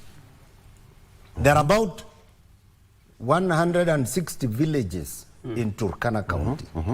And only 6 constituencies. And of course, can you imagine that? You're not talking generally. That is, mobile registration would enhance these numbers, because then you are going to where the people are, and you will be undertaking the 2 exercises that I said, the ID registration and the voter registration. County government. That should be done as fast as that. That is the way to bring the numbers. And these numbers are not from the blues, Victor. The 6.3 targeted registered voters is not from someone's mind. It is a data that has been generated based on the people who have been born and therefore they have graduated, they are getting to 18 years. And those of us who are already having problems getting IDs because of all these other challenges, address those challenges. As the Don said, these are historical issues, marginalization, matters. They cannot be addressed in a day. Now that we are here, you can start something different today. And this registration should not, for the Northern Kenya, don't close the window of registration. Keep it open. What about my people in Homa Bay County, Mheshimiwa? Well, I mean, it will apply across. Those who have challenges be given the time and the ability to register. Thank you. Don't close the window in another 1 month's time. I think for IEBC to succeed, they something need to do different. The following. They need to do the following. One is institutionalism. They need to be allowed to operate.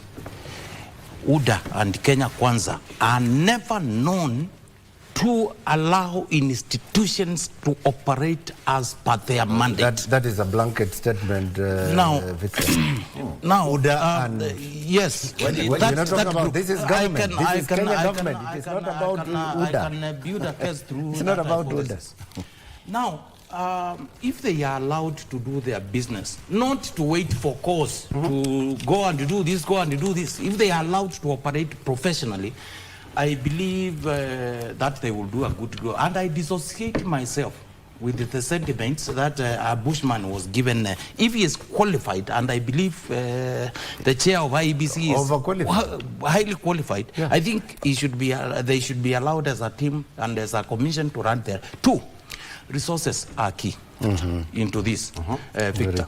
They need to be resourced and ensure they are supported by, because IEBC alone cannot carry out this. We know the security sector, we know other institutions like registrar of persons who issues IDs and that kind of a thing. They need to be supported. Three, massive voter registration. Four, massive civic education on voter registration. Which we've started. Four. Yes. I think the leaders, the religious leaders, elected leaders, other political leaders, all other parties, they need to be involved into this exercise so that we can have as many people as possible register as voters. I think if we do those among us, many others, we will have a high turnout when it comes to voter registration. And then I think in Europe, after Second World War, they talked of Marshall Plan to rebuild devastated areas. I think even in this country, this we need to take it as a kind of plan specifically for the marginalized. I believe there is an equalization fund. I think that is too little. DG is talking. No, it is not. Professor, a little bit. We need that kind of this equalization fund. I think it is too little. And you know, under UDA and Kenya Kwanza, they have done away with the devolved funds like CDF. They are doing it away with it, and I can tell you as I sit here, and these funds are very critical in ensuring those border points are well developed and they are aided to catch up with the rest of the country. So I think because when you look at UDA and Kenya Kwanza, they are for centralism. I think we need to go a lot of decentralization so that we can move forward. Oscar, if you're to sit, just to advise, I mean, we've had this a lot, given listening to the three gentlemen, the three leaders here. Something new to Chairman Erastus and his team? Erastus and his team? What DG says, political interference can be a problem because should be an independent institution. It's difficult to be an independent institution if you are a political institution. It's political again, and mostly is a referee. If you are a referee, you must have stakeholders who are supporting you.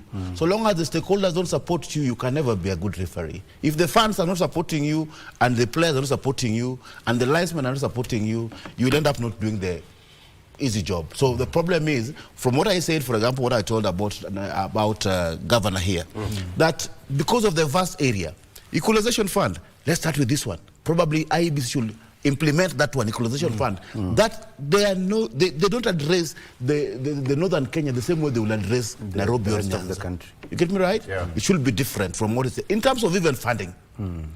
The county governments in Mandera and county governments in Turkana should come in. The leaders should come in, like whatever religious leader, to help IBC to achieve this mission. But if you leave it for the IBC and Ethocon, when the Ethocon messes, this country will burn again. You know what happened with Kivuitu. You know what happened with the other guys. They were not supported. Even Ahmed Isai. The goodwill, which means the goodwill of the players, for the referee to be able to work. But if we leave the referee at the Ethocon, when you're nafanya hiyo, the country will burn and all of us will burn. Oscar, in 2 seconds, telling your voters out there, the registration kicks off in the next 1 hour or something? Yes. One word. I mean, participation in voters is a sacramental right. Thank you. Yes. Participate in it. Choose the leaders you want. Dr. One word. What's it? We are done with this now. Kwanza, are you going to verify if your name is still the voter register? Oh, absolutely. You have to. That one I can never miss. Thank you. And last one to in Kenyans. terms of the leaders encouraging and participating in voter registration, I can guarantee you we are very deep into that. Because, as I told you, as the people of Northern Kenya, we want to prove a point. And so we are really leading the way in terms of voter registration. We'll be here. Yes. We'll be here with you. Absolutely. Kenya is a democracy.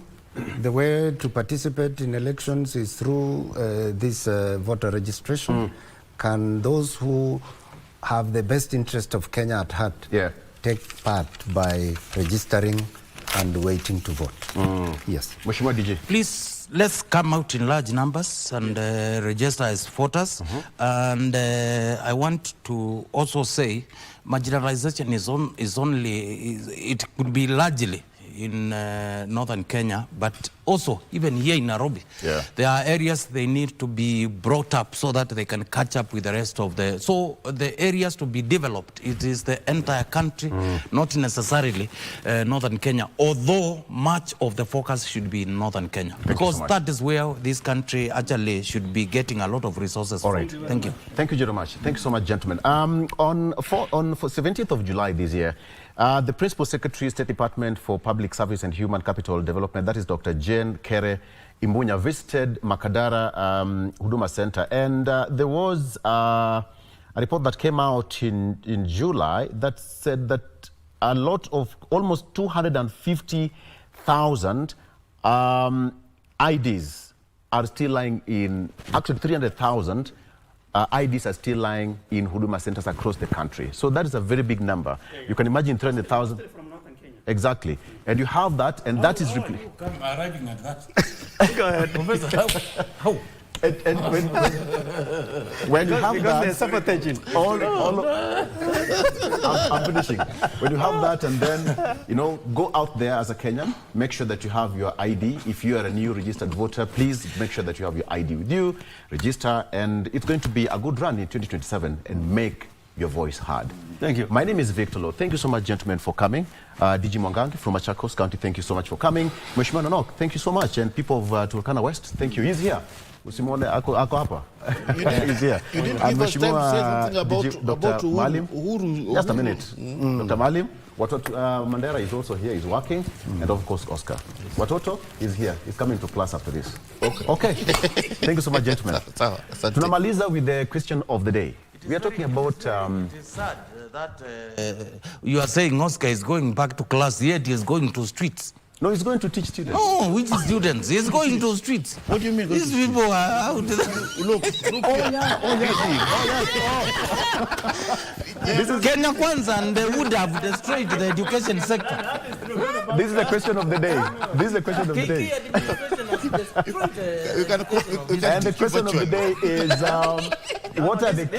This one is in the broad-based government. Just a minute. What are the key secrets to a successful marriage? Gentlemen, what are the key secrets to a successful marriage? That is the question of the day of the next topic coming up. I know you all have your own secrets. I don't want to ask you. But that is the next question.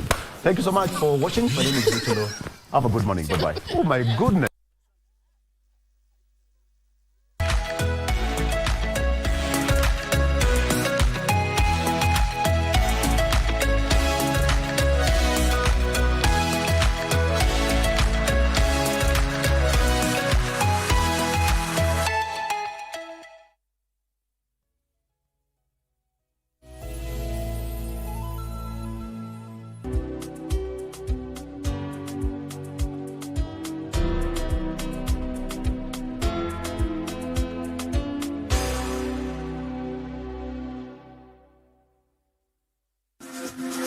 Got the fear of missing out?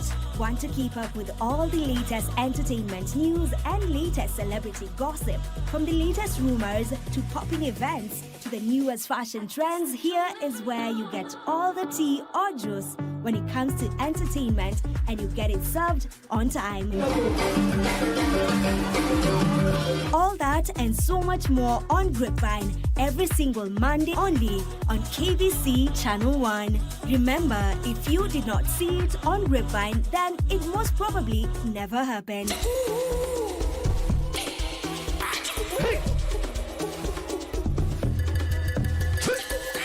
Kila mwisho wa juma hapa katika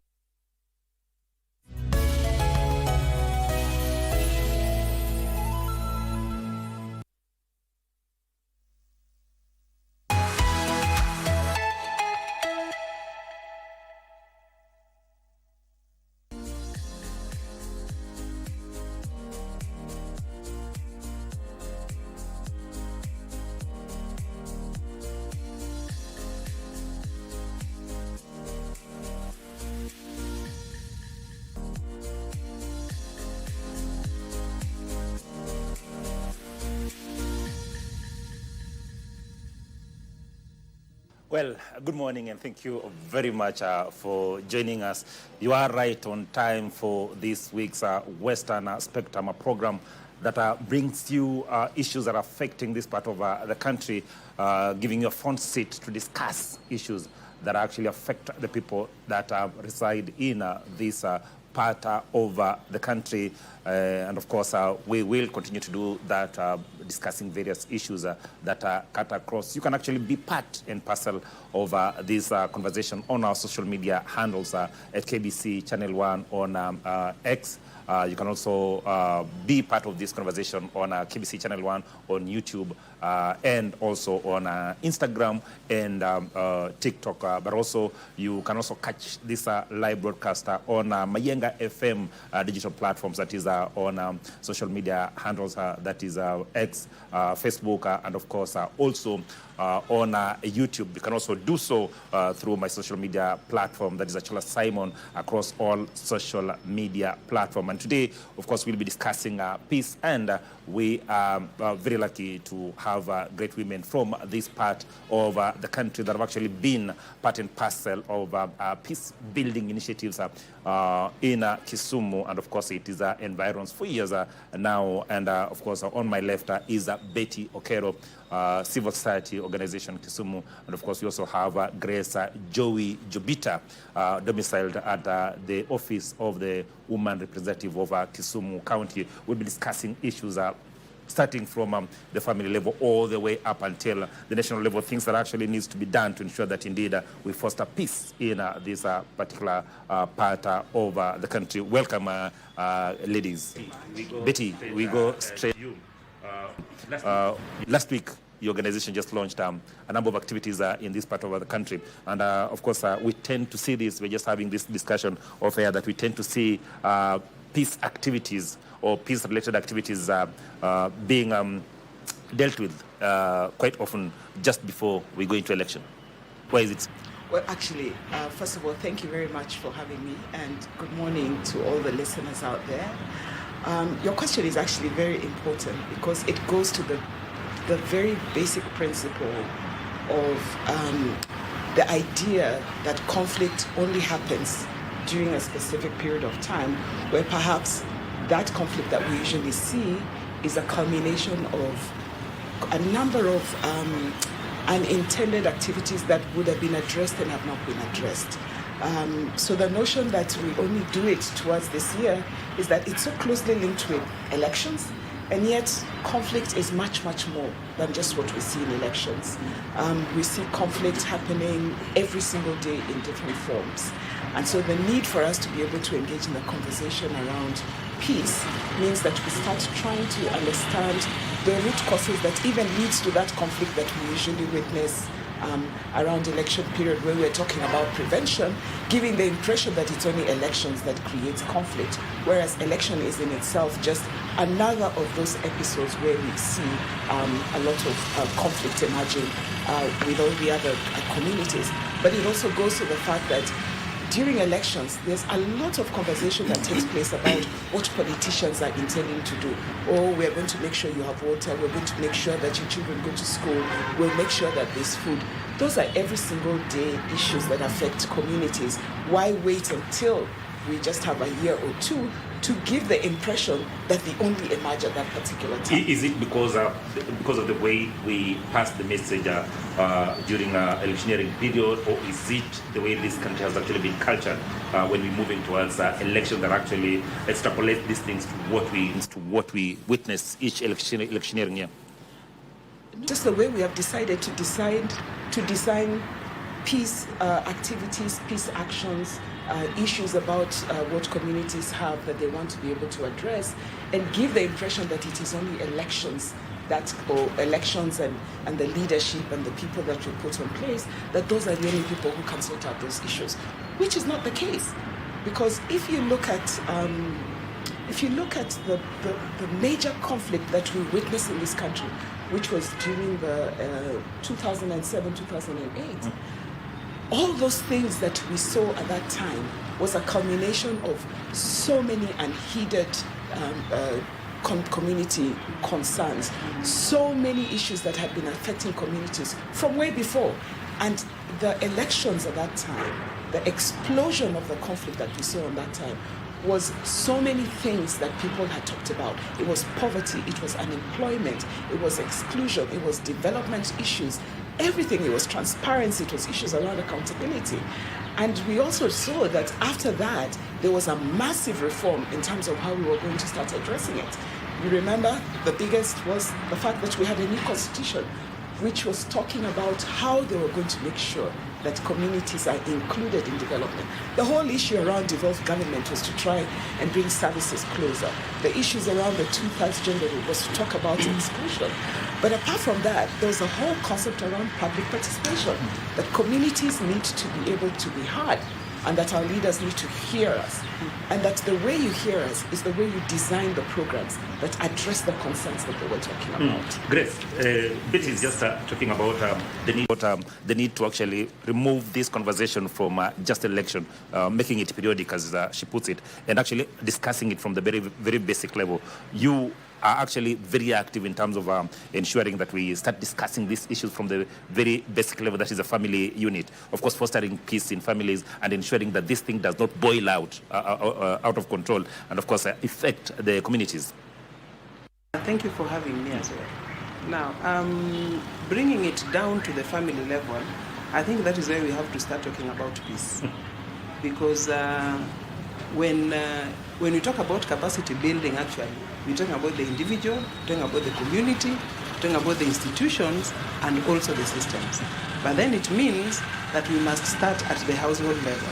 Now, there are those simple conflicts that we have at the household. Are they resolved? One. And two, within that household, we have children, we have the women, and of course we have the head of the household, as it is said. But at the end of the day, in case there's a small conflict at the household level, if it is not resolved, it will flow out. If you have another small conflict between families, if it is not resolved, excuse me, then it will flow out into the community. And then at the end of the day, you'll have something happening in the whole country. And that is why there's that polarization that takes place towards election time, because who am I? Am I a Luo? Am I who? Am I who? And then at the end of the day, if we do not resolve it from the household level, then we have a problem. And that is Grace, why... from what you say, yes, looking at what happens each and every electioneering period, and they're saying that whatever happens in the families, if not handled carefully, then of course it's likely to spill over. Does it mean that most of these families are broken? I think if you have been in any board of any school and you're handling discipline, most of the students who have disciplinary issues, and this is on record, are those who are from broken families, and there are very many broken families. Simply because there's a difference between maybe the husband and the wife, and that conflict is not resolved, then the children will suffer. All right? The extended family will be drawn into it, and then everybody else will be drawn into it. But at the end of the day, who suffers? It is that next generation. That is why we are not surprised what happened on 24th of June last year, because they have grown up with conflict within the house. And how do you resolve the conflict? You punch, you shout, you scream, but at the end of the day, we need to go back down into the family level. At the moment, we have something called mediation, and it's really working. If at all there is a problem in the household, let us bring the parties together, let the issue be resolved, and then at the end of the day, the community will also be drawn into it. But if at all we leave the issues of the household unresolved, the community issues unresolved, it will blow out. And then at the end of it, the whole country will have a problem. The services of mediation just before we get to Betty, how do you get them? Because when you look at communities right now, the demands, I was talking to the two of you just before we went live, and you're telling me you have a series of meetings today. Betty has a series of meetings today because before she goes to Vihiga again for another series of meetings tomorrow, right? Where do we get that time, and where do we get those services in terms of ensuring that indeed we can actually handle issues that are actually affecting the family, so that then they do not get out of hand as they are as we speak? Again, to the issue of the broken family system. Let me take us back about 20 years ago. There was a time when you had an issue with your spouse or your brother, there was always the elder in the family who would resolve that issue. I know currently we have councils of elders in every community. At the same time, the courts have also given us a reprieve. They have said that if you go to a certified professional mediator who then handles your issues, then that issue is even handled at the court level, and it cannot be taken care of beyond that. But at the same time, we have structures within counties. In Kisumu, we have Kisumu Mediation Center. It is next to the Kisumu Law Courts Legal Aid Center.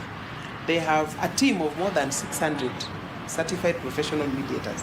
Those who go to court, I always refer to them. But at the same time, at the community level, we have, if you go to the office of the chief or the assistant chief, you get those services. And after they are resolved, they are resolved. But do we recognize those systems? The system is there, yes, but is it recognized? When we talk about conflict and we talk about peace, do we recognize that there is a system that is already in place that can actually take us to that next level, so that we do not go back again and carry guns and carry sticks and carry spears to resolve our small issues? But again, if I go back to what Betty mentioned, there are times when I can have a difference with my neighbor, but it is not my neighbor that I'm having a difference with. It is because I'm having an unresolved issue, maybe with somebody else. I'm just venting. So when it comes down to conflict resolution, and specifically when we are designing capacity building models, then you have to ensure that you identify the root cause of that conflict, and then you handle it, and then inclusion now comes in. Yes, Betty. The systems, of course, as she puts it, that those systems need to be actually active and actually operational, so that then we can actually get help. But out of the family units, when you come out here, so many things are not actually adding up. And you look at unemployment, you look at sharing of resources. So many things are not actually happening the way they're supposed to happen. And that is where you guys have been actually actively ensuring that these things are happening. So I want to respond to you. I want to go back to something that Jobita said, and start looking at peace in a different spectrum. So for people, peace is development. For people, peace is actually even protesting. For some people, peace is ensuring that even as we are protesting, even as we are demanding, even as we want justice, that you have got an institution that provides that justice. So peace is what we see with the police in terms of how they resolve it. Peace is what we see with the judiciary in terms of how they resolve it. But even peace is how the county government recognizes the marginalization of communities that they're working with, and to see how they can allocate resources that can uplift those who are marginalized, that create the tensions that we see. So if you imagine at a household level, you've got a parent who is struggling to work. And because we have a system that does not recognize labor laws, they will work even 3 jobs because they have got to put food on the table. So the first thing is that you have abandoned your children, but you need to be able to make sure that you put food on the table, that you educate, that there's money for healthcare. The system must be able to look at the labor laws that continue to misuse and abuse the labor of the people who are working twice as hard, because we are not following labor laws in terms of wages. So we've got to be able to address the structural causes, but we also must also recognize systems. So we have got the chief, but the question is, are they even trained to do the work? One of the challenges we have at community level is trust and respect for those institutions. As a country, there was a time we went through, just following, the promulgation of the Constitution, where we were dismissing the chiefs. And in the process of doing that, we also lowered the way we looked at them in terms of their capacity to be able to ensure that they are able to address and resolve conflict in the community. We have got traditional structures that sometimes we don't recognize. And the reality is that you can do both the informal and the formal. The informal is that you set it up, but the formal is that you make sure that when you're doing that, you're still not going outside by ensuring you allow women in spaces where we have culture and tradition that refuse us to talk, but you allow women to express themselves. But you walk in there recognizing those challenges and still protecting the interest. Now, when you talk about, all these institutions that are in place, we know that one of the biggest challenges we have is lack of resources and a capacity. Today, you're recruited as a chief and assistant chief. Tomorrow, you're expected to go and do ADR. Zero capacity to do that. Sometimes they create more conflict and more harm than they do in trying to ensure that they address, and they resolve issues. Not because they're not willing, but because they don't have capacity. So how do we make sure that those structures we have in the community are not just working, but they recognize the presence of other structures that can do that? So we're not also operating in our own specific silos. And then when you look at our diversity as community, we also have our own different cultural norms. How do we recognize all of that when you're trying to resolve conflict in a way that we still build cohesion or strengthen cohesion, but walk out of there saying it is a win-win for everybody? Because one of the challenges we have sometimes when you're dealing with issues around peace is that you think there must be a winner and a loser. And traditional systems don't do that. They recognize that we're still living together, we're still talking to each other. So even as we're addressing it, we address it so that everybody walks away saying, I recognize that I had to give so that we could win. And everybody then walks out of there and we start talking about sustainability. Now, to your question around how do we manage to do all these things that we're doing? I think it is not just us. I think there's so many partners. If you look at the peace landscape right now, you've got your chiefs, you've got your Nyumba Kumi, you've got your community policing, you've got your peace structures. Then you will go to the other level where you've got, state actors, national cohesion, an integration commission. You have got at the national level, the NSC. So we've got all these many platforms, including the Wiano platform that we usually see rolled out during elections, which is so unfortunate because conflict doesn't stop when election ends. But just the fact that we're now using technology to be able to do that. And I've seen innovations where we're now starting to see WhatsApp platforms where people are reporting, or some toll-free numbers where people are reporting. So there are so many activities that are going on, so many groups that are managing, this whole ecosystem of peace and conflict resolution. The question is collaboration and coordination of everybody. The idea that we cannot work together is something that I think becomes extremely difficult when you're talking about conflict in a country, because it doesn't just touch one person. It affects everybody. Yes, and that is what I wanted to ask, because you look, as you rightly put it, you look at the landscape now. So many organizations, Betty doing this, Jobita doing this, Simon doing that, and all geared towards finding peace or ensuring that, of course, we build capacity in terms of peace. Then the question that begs is that why is it that we don't tend to pull together resources, identify these gaps quite early, or make it a continuous process where we can actually do these activities on a regular basis, rather than waiting for some specific time before we actually start rolling out these activities. And then we have so many players. This one is doing this, the other one is doing that. Others actually replicating what already is being done. Well, actually, the different activities that we are engaging actually address components of peace. Yes. So if I'm working in the space of sexual and gender-based violence, when I address that, I'm actually addressing a conflict that emerges, because somebody is going to be chased away, or somebody is going to lose their life, especially when we're talking about femicide. So by making sure that you've got systems that work, you're actually addressing a conflict within the home. If you look at people who are looking at youth and employment, they're addressing a trigger that creates conflict, because they're looking at how do we build capacity of young people to engage in gainful employment, whether it's formal or informal. If you look at the programs that we have on children, we are giving them an opportunity to be able to talk about the issues that are affecting them at home, and those are taken up either in the school system, in terms of how it works, or in people who are working with mothers, including in church platforms where they start talking about responsibility and giving time. So you will find that all these programs actually talk to the issue around peace. They address what we were talking about, the root causes of conflict. And it might look like we are scattered and we're not coordinated, but we are actually addressing components. When we're talking about leadership, and we're saying women's leadership, we want them around the table so they can say, you know, I know you are saying that you're going to give us water and take over there, but my children wake up every morning, and this is something that the women in Vihiga told me, that we do not want our kids waking up in the morning to go and fetch water in a river, because people are told to go with a jerrycan of water in the villages.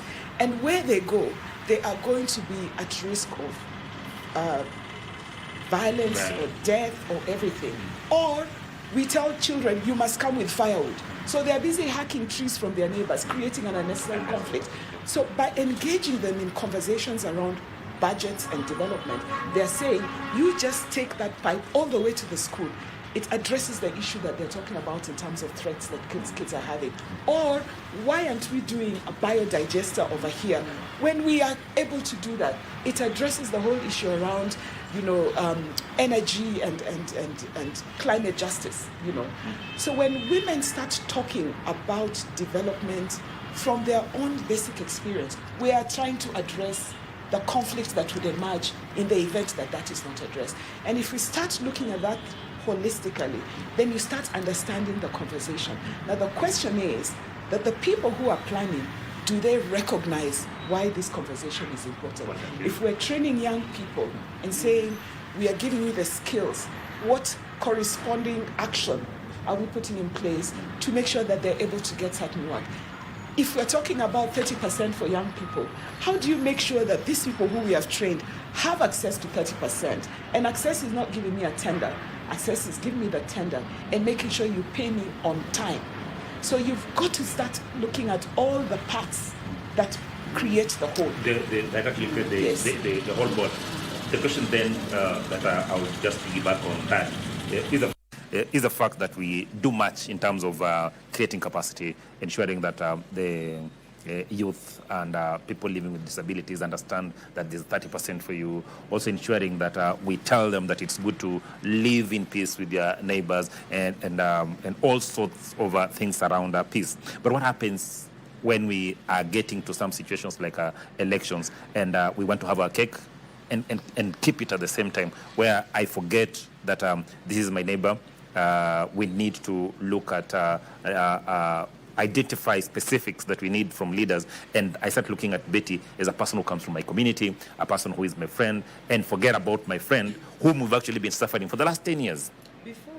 let me mention, just add on to something that she mentioned earlier. Now,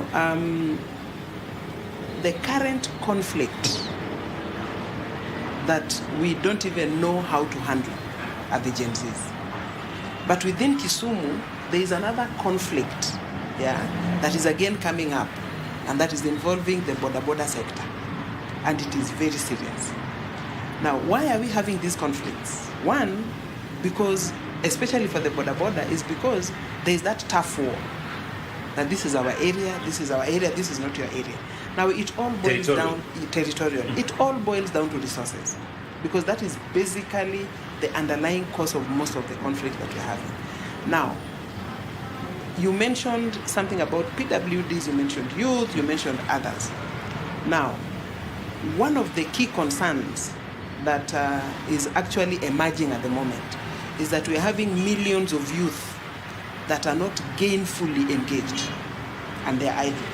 And they have all these gadgets that they can use to rally others behind them, all right?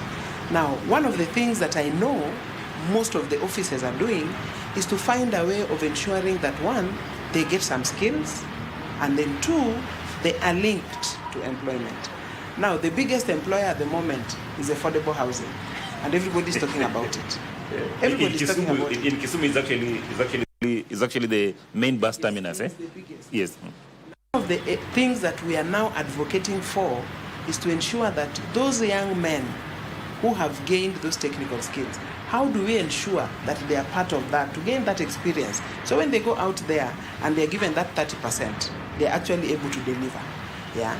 And we are now saying also that for women, it is not about when you go to a TVET, unaenda sijui unafanya salon, sijui unafanya hotel, unafanya nini. No, it's not just about hospitality. They're also going for technical subjects. And during the last Gen Z process, it was actually the women who were more aggressive. I don't know whether you noticed. More aggressive. One of them even went and lifted the helmet from one of the police officers and said, now do your worst. Yeah. So there is that aggression that is also building among the women, and they're saying, you cannot leave us behind. Yeah? In this conversation, we must be part of it. But at the same time, how much are we engaging the young people to ensure that they are so busy, and at the end of the day, they are so tired that they just want a bed to sleep on? Grace, that is just before you... Because one, we want them to be part of developing the country, in a way that is positive. But at the same time, we are saying that let them start thinking in terms of what they are doing. That if I'm part of the affordable housing, na hii naenda kuisha, where do I go next? Yeah. Yes, that is why I asked that question. That is why I asked that question. Is that we have actually built the capacity of this youth in the community, right? We have ensured that they've actually gained skills. We have talked to them about corruption. We've actually talked to them about the importance of peace. But what happens in situations where now we are going into an election, and we know some of these policies, some of these development records are actually tied on the people that we actually elect. Why are we not seeing this transitioning from just having this conversation into actual deeds of electing sound leaders that will actually take this country to the next level? I think, because I work in a political office, I think I can answer that question very well. Yes. Betty, that is why you said. I cool my horses because I'm going to come for you. I know. Now, I don't want to speak on behalf of Her Excellency Ruth Odinga, but I can tell you that at the moment, what we are doing is actually targeting that youth. Yeah, we have this amount that is set aside for bursary. We have said that no, we are not going to pay for secondary school. We allow the MPs to do that, we allow the county to do that, and the others. Ours is specifically for technical subjects for the young people. And we take about 600 to 800 every year for those trainings. Now, when they have finished the training, we give them the tools that they need to start their work. But at the same time, now with the affordable housing here, what we have been doing is we have been pushing. And I don't know whether you noticed recently, we actually took a certain number. We took masons, we took welders. Now we're going to take also those who have done electrical engineering. But what we're also saying is that we do not forget about food, and that is farming. We have also partnered with the seed companies and we have brought the youths together in their groups, and we are saying that this is the best way you can get the most from this piece of land. Why are we doing all that? We are engaging them. Because at the end of the day, I'm a mother. I have sons, I have daughters who have finished school. You cannot continue carrying that burden. Yeah, you want to get to a point where you tell them now, because Luos in the past, the moment you become a man, you go and beat your own home. So we're also saying now, when you've reached 18, we've taken you through college, you have everything you need. Now go out there and also start your own family and also do your business. But we cannot continue carrying that burden. So even we as mothers, we are saying that let that be the trend. Let our children be trained. Let them be equipped. But at the same time, let us identify opportunities where they can be engaged.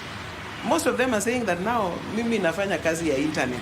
You know, I'm always online, I'm always working, I'm always, I'm working remotely. But is that healthy for them even?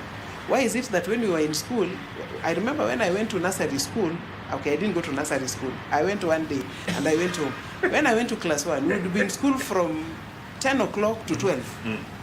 And then you go back home. 50% will be playing. You'll be playing and running around. You'll actually be social skills. By the time you get to class 3, you only go to school up to 10 o'clock. Then another, now the class 1s now come in. And then you just play. Yeah. And even at home, there was that time that, okay, you go and play, but come back at this time. And there were always playgrounds that were set aside in every estate. Why? For children to play. Today, for me to get my grandchildren out to go and play, it is war. Because I know there is a TV, there is a gadget, there is a what, but you have to get them out to play. Fortunately, I live in a homestead and we have cows to milk and we have goats to graze. So it's a bit different. I don't know about Betty, but for me it's a bit different. Okay? So at the end of it all, some things have changed, all right?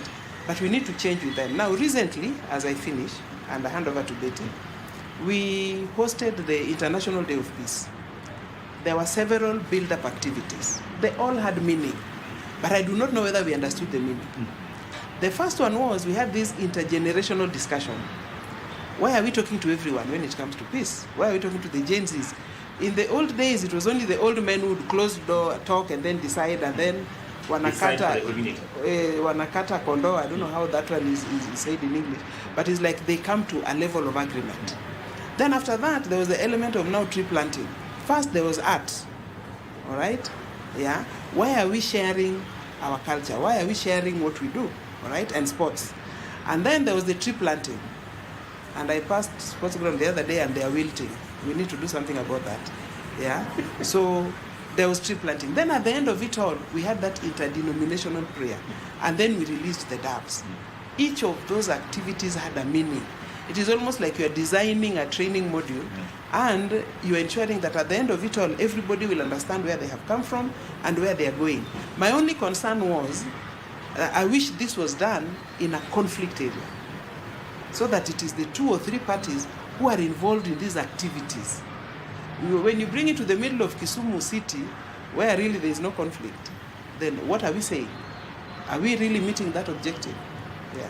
I'll leave Betty with that. You have given Betty flowers because for a very long time, including the last general election, of course, Kisumu was one of the counties that was actually flagged as potential hotspots, right? So you are saying that Betty has done a lot in terms of fostering peace in this county. But Betty, too many weaklings, as she's actually rightly put it, right? You have trained this youth. We have trained this youth in different fields. We have issues of climate. We have family issues, and we have talked to basically the community. Yeah. Too many weaklings in terms of one, there's tribe. 2, there's poverty, and it's so easy in terms of swaying the thinking of the community towards a certain direction. How then do we ensure that we cover these weaklings so that then people can actually start thinking from the perspective of we want to move this region or this country to a different level, rather than saying that I would prefer to have someone else so I prefer to have this person because he comes from my community, from my clan, from my village, and actually forgetting about the integrity that we are supposed to look at in terms of ensuring that we are having good leaders who are actually going into the office with the sole purpose of ensuring that they initiate issues that are actually going to affect the common mwananchi. Wow, that's a lot. Okay, so I want to start. You can handle that one. I hope so. I'll try and respond as best as I can. For me, I want to start by saying we have to start looking at citizens as resources and not as problems. And when you do that, you start having programs that are sustainable. We looked at young people as a problem. That's why we had Kazi Mashinani, short term. Let's make them so tired that they do not have energy to do anything, you know. And if you, so you had Kazi Mashinani, and you will also recognize it's also episodial, because then when we see that there's a lot of noise, then we also come up with a problem solver. So we've got to start looking at citizens as resources, and if you do that, it means you start looking at the infrastructure that we have put in place as opportunity for growth, development, and change in family. Look at our industries. Those industries were doing massive in terms of the support they were giving to families. Family unit, you're able to feed your children, you're able to take them to school, you're able to live a decent life. Anywhere, look at all our industries. We are deliberately collapsing them. But what you're actually doing is you're creating what we're now saying is a problem. And this problem is actually a creation of a lack of, one would say, deep thinking of the state in how we start looking at our citizens, irrespective of where they come from as resources. If you go to Northeastern, there is a resource that they're engaged in. Support it, elevate it. So you actually have young people engaged in an activity that generates income, benefiting from all these other things that we're talking about. So why don't we have a meat processing? Take them to college, train them on how to do that. Why is it that we're still not able to add value to our sugarcane? Where is the technical training to be able to do that? We can literally create income and create opportunities for jobs if we were serious about how we look at our fellow citizens. But you know what we've done? We are now enemies because we are not in whatever political party, or you didn't vote for me, so we create enemies from citizens for actually exercising their democratic right. So when we see that, we start then aligning ourselves with people who make the loudest noise because you think they speak for you. And they're saying the things that are affecting you. And you're like, this person gets me, this person gets me. But you have young people who have said, no, we're not going to do that. Gen Z protests did not happen in a vacuum.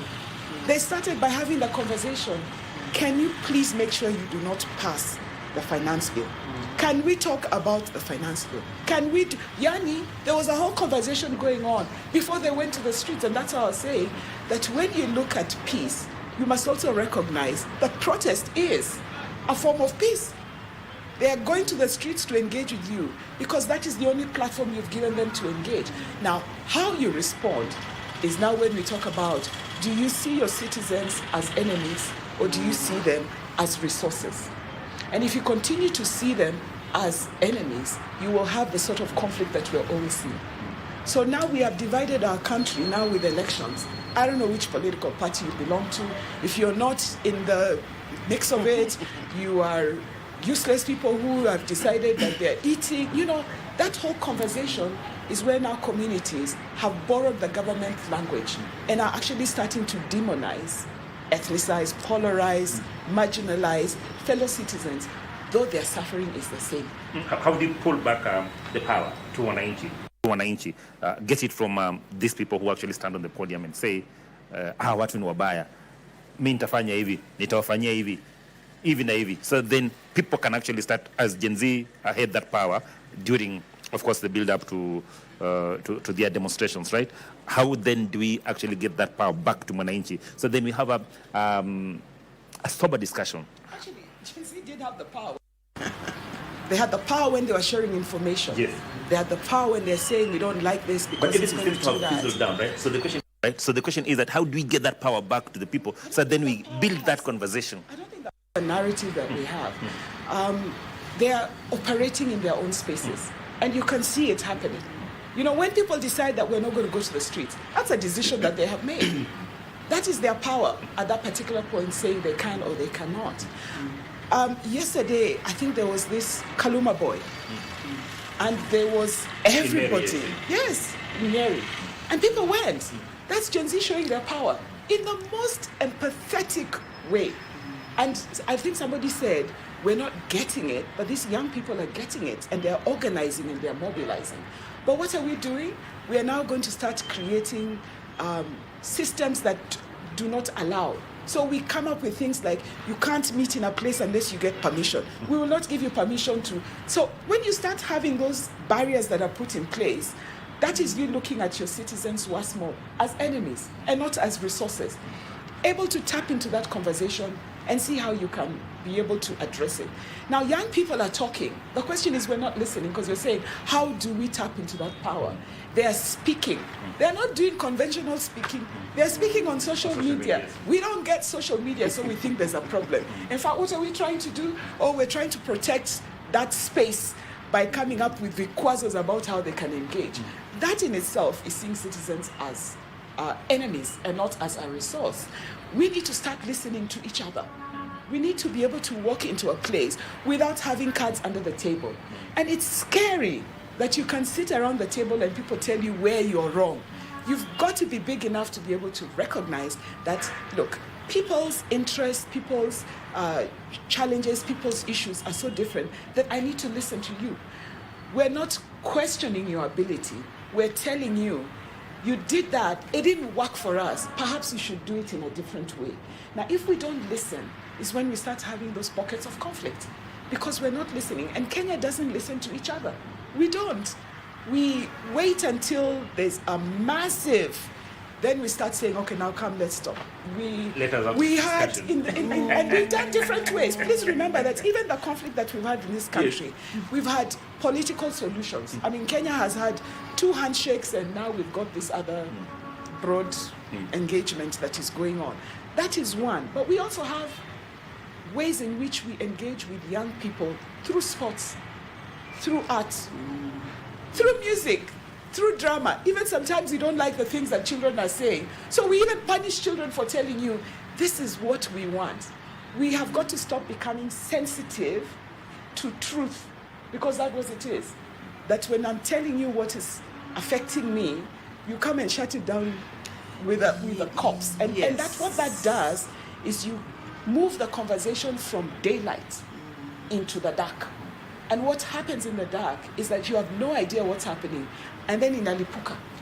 Yes. We tend to grapple around that. Yes. Betty. I wanted to answer your question. How do we pull back that power? One, we attended a function with her of young people. And there was this young lady from Hope Rekindled who was asking the young people, what are the roles of the Office of the Women Rep? What are the roles of your MP? And it was surprising, they could actually not fully answer what their roles were. So for me, the first answer is that we need to do a very integrated and aggressive civic education. Let people understand that I have this power, but how do I translate this power to answer for me so that my needs can be met, whether in the next government or this one? Yeah. So because at times when you have the power and you don't know how to use it, at the end of the day, it doesn't help you. Yeah. All right? Now, also, we recently conducted an activity that brought out a gap that exists, and Betty mentioned it a bit, that between the Gen Zs and our generation, there's a very big gap, and the gap is just the phone, digital. We don't understand a lot. I may have the phone, but I don't know really much that I can do with it. But the young people can play around with it, send out the information is received, and they can mobilize themselves to do great things. At the moment, from today, people are registering as voters. There's been a silent message that has been going out, that let us go out, and the Gen Zs are actually registering as voters. That means that something has shifted, and the way we do things will not be the same. It's not business as usual now. Because even for us, to get them to actually vote. To actually vote. No, from the way. Okay, organize. If at all one of their voices tells them, go there and vote and make this choice, they're going to make it. But at the same time, for us who are sitting in those spaces, how do we tap into that potential and ensure that it is directed correctly, so that at the end of the day, the whole country benefits from it, so that we do not have somebody again put in office who has no idea, where left is and where right is. Now, we were talking about political parties and all. I'm a life member of ODM. I mean, you have to be affiliated to something, all right?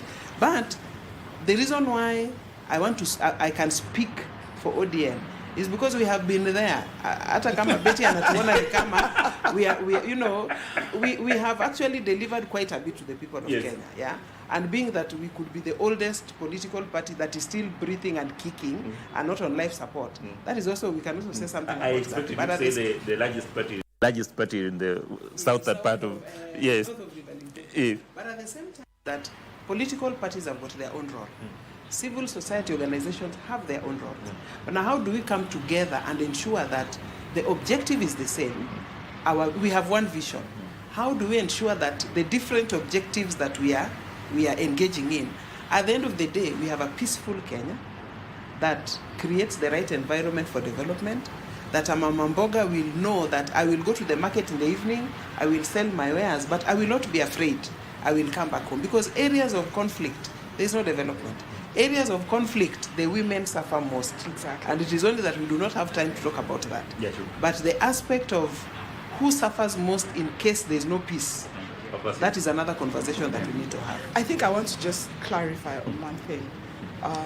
The political settlements, when we have conflict, some of it have been extremely useful. And I will not forget I think it was the 2017, when we saw just how vicious a response there was in the country from the people with the levels of power, and how the community in this region suffered, not to mention the fact that peace without justice is also just a temporary peace. Yes.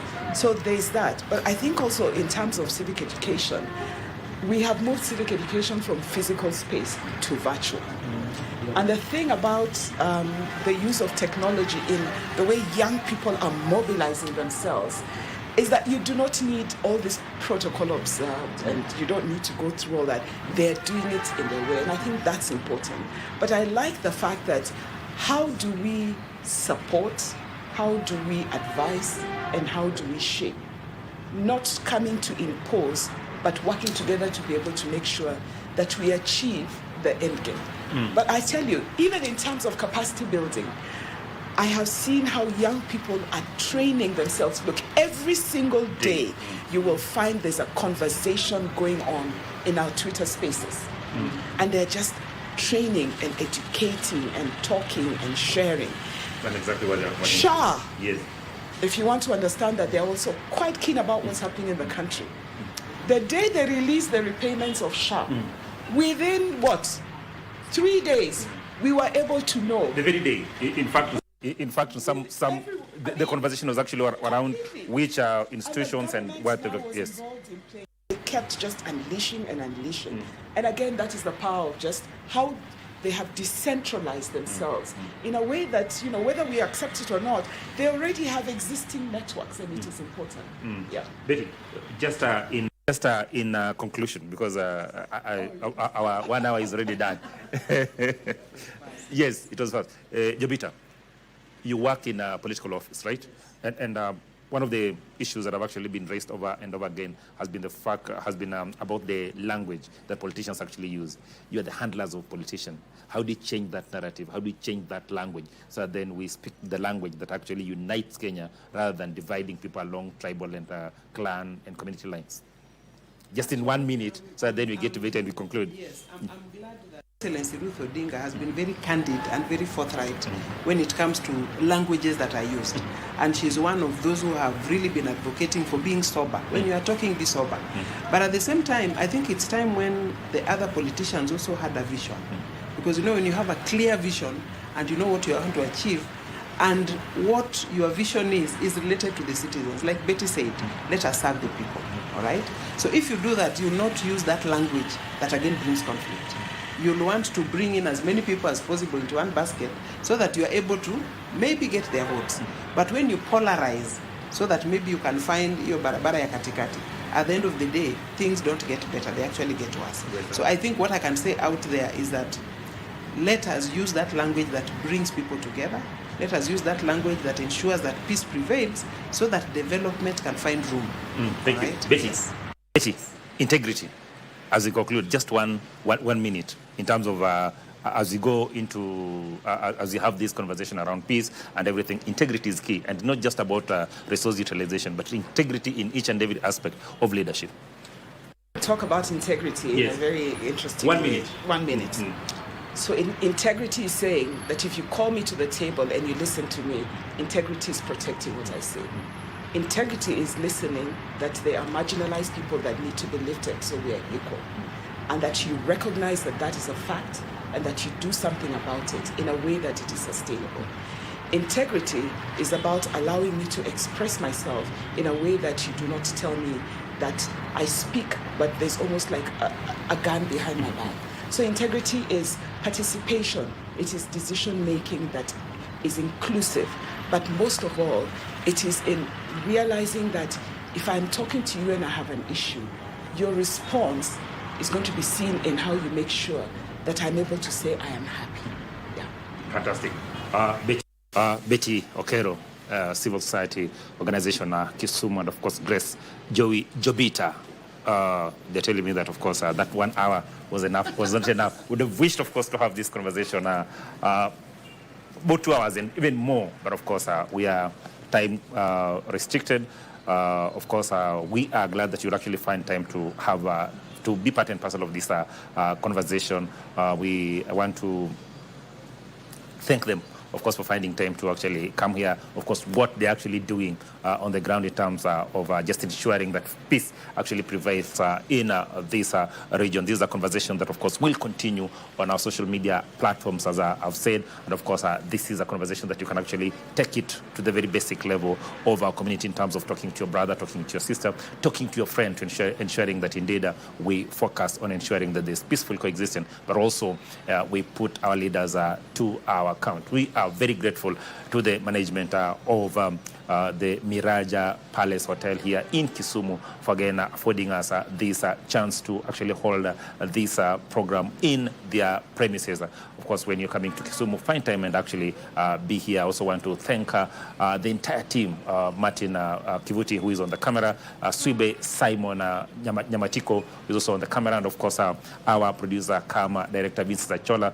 who's actually ensuring that things are running smoothly in the background. Of course, also my colleague from Mayenga FM, Philippa Miyawa, who's actually monitoring and ensuring that conversation continues in the Luo language. And of course, back to Nairobi, also thank John Muhika, who's actually been coordinating and ensuring that this program goes on air smoothly. I take it back to Vivian Ndegwa in the studio, who's actually waiting and standing by to ensure that she continues with the rest of the program.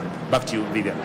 All right, thank you so very much, Achola, for that conversation that you have been having on Matters Peace, which is a very needed conversation. Right now, we get back to our segment that is Family Check, that we normally hold or have right here on Good Morning Kenya every Monday morning. And today's conversation is on marriages and how to strengthen marriages and how to ensure that marriages stay intact. And the question that we are posing to you is, what are the key secrets to a successful marriage? There we have it on your screens. What are the key secrets to a successful marriage? That is exactly what we are asking you this morning. Remember, our numbers are open. The number is 0701 103 301, 0701 103-301. That is the number that you can send us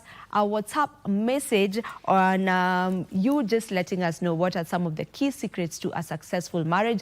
We'll also be opening our lines later on so that we can be able to hear from you direct. Allow me to introduce my guests, and on my far left we have Meshach Ondiek. Meshach Ondiek is a counseling psychologist. Welcome to the show. Thank you so much. Right next to Meshach, we have Evangelist Rachel, and she is a counselor and therapist as well. Welcome to the show. Thank you so much, Vivian. All right. For having me. It's a pleasure to have you on board. And we'll be starting this conversation, but right now, let's take a very short break. We'll be coming back to get into it. Don't go too far.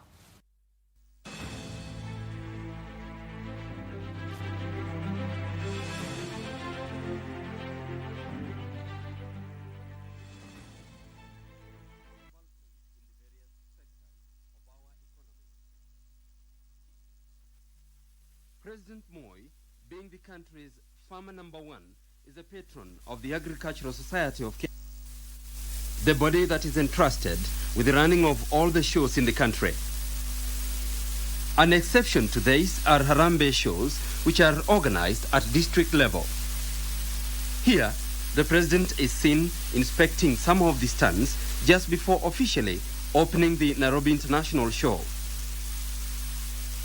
On these occasions, President Moi takes an opportunity to see for himself what our farmers are doing and to give advice as to which sectors of the economy should be strengthened more.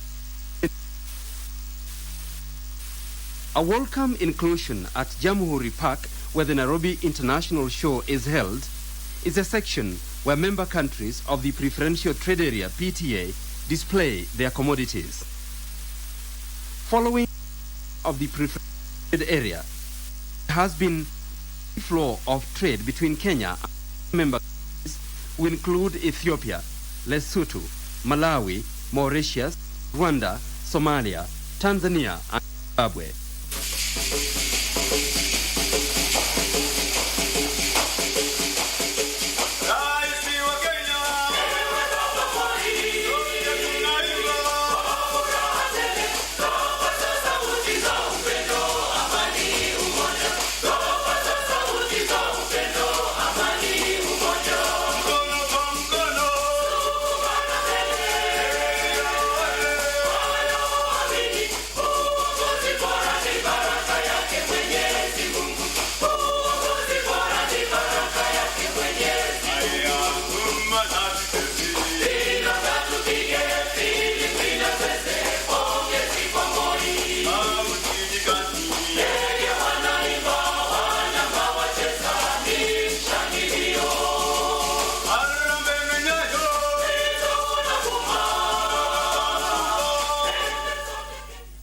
As farmers toil everywhere in the country, they are daily guided by the Nyayo philosophy of peace, love, and unity, as advocated by His Excellency the President, Daniel Arap Moi.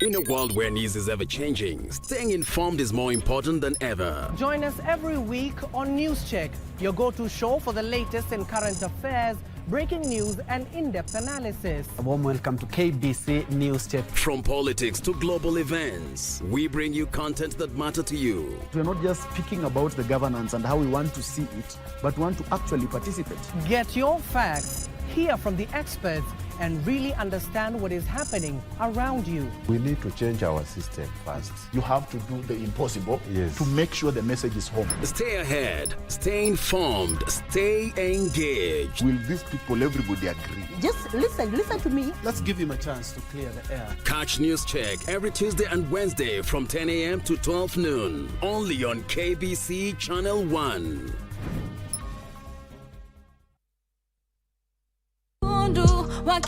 Nimepotea njia and I don't know where I am. Chaka, it's fast and short.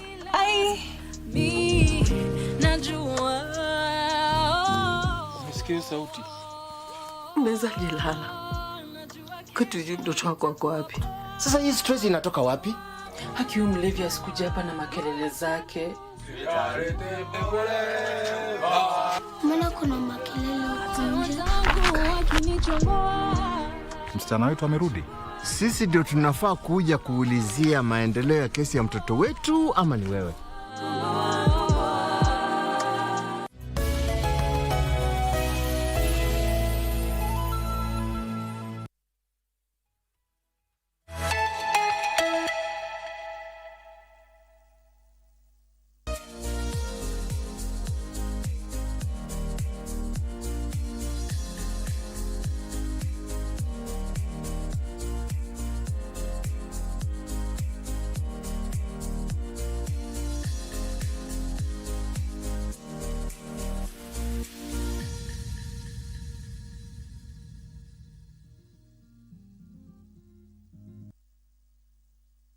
All right, and there we go. We are back to get to start off this conversation. We are asking what are the key secrets to a successful marriage, and that is what we will be talking about. And joining us is Mike as well. He is a trainer, a mentor, and the CEO Pro Mentors Africa.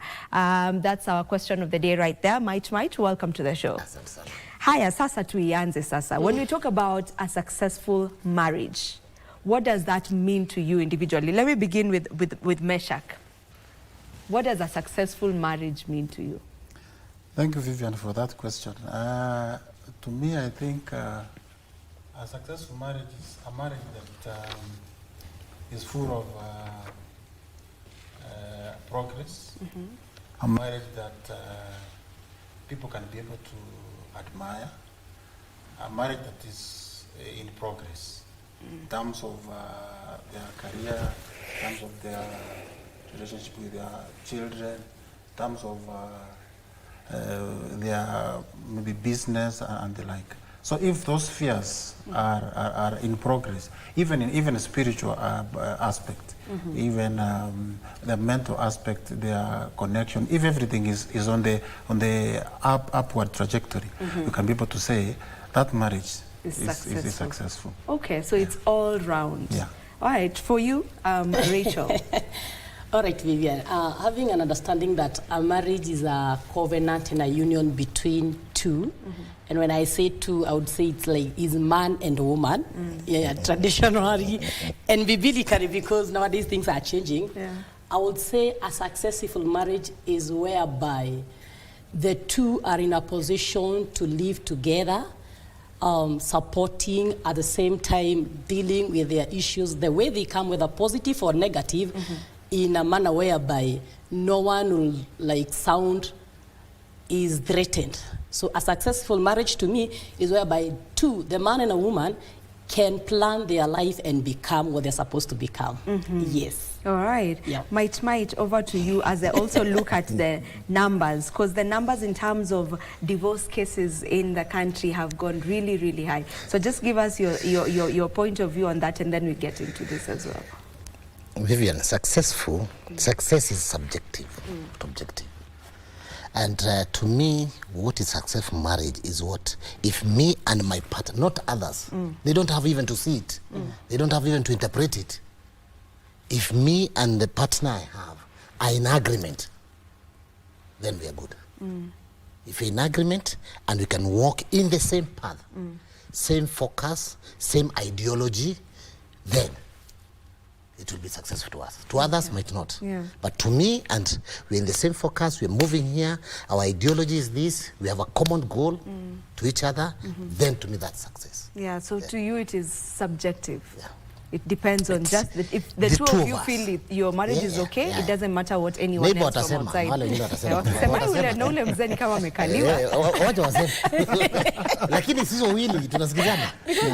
I feel like most marriages that actually are working and they've managed to stay together and it's a healthy relationship, their bond is amazing. Most times unasikiaga wakisema huyo mzee amekaliwa. I don't know why. Na ndio inaua voice. Ile marriage ambayo inawaka wanasema mzee amekaliwa. Ama marriage inataka mzee akaliwe kidogo ndio iwake. Actually sasa ukisikiza watu like mkipatikana you are good, mnafanya vitu zenu pamoja, at the same time you are like you don't entertain other energies outside. Definitely people watasema na huyo mzee amekaliwa, which is good. Kama utakaliwa mambo itendeke, it is good. Actually that is an ingredient of a successful marriage. Oh, really? Yeah.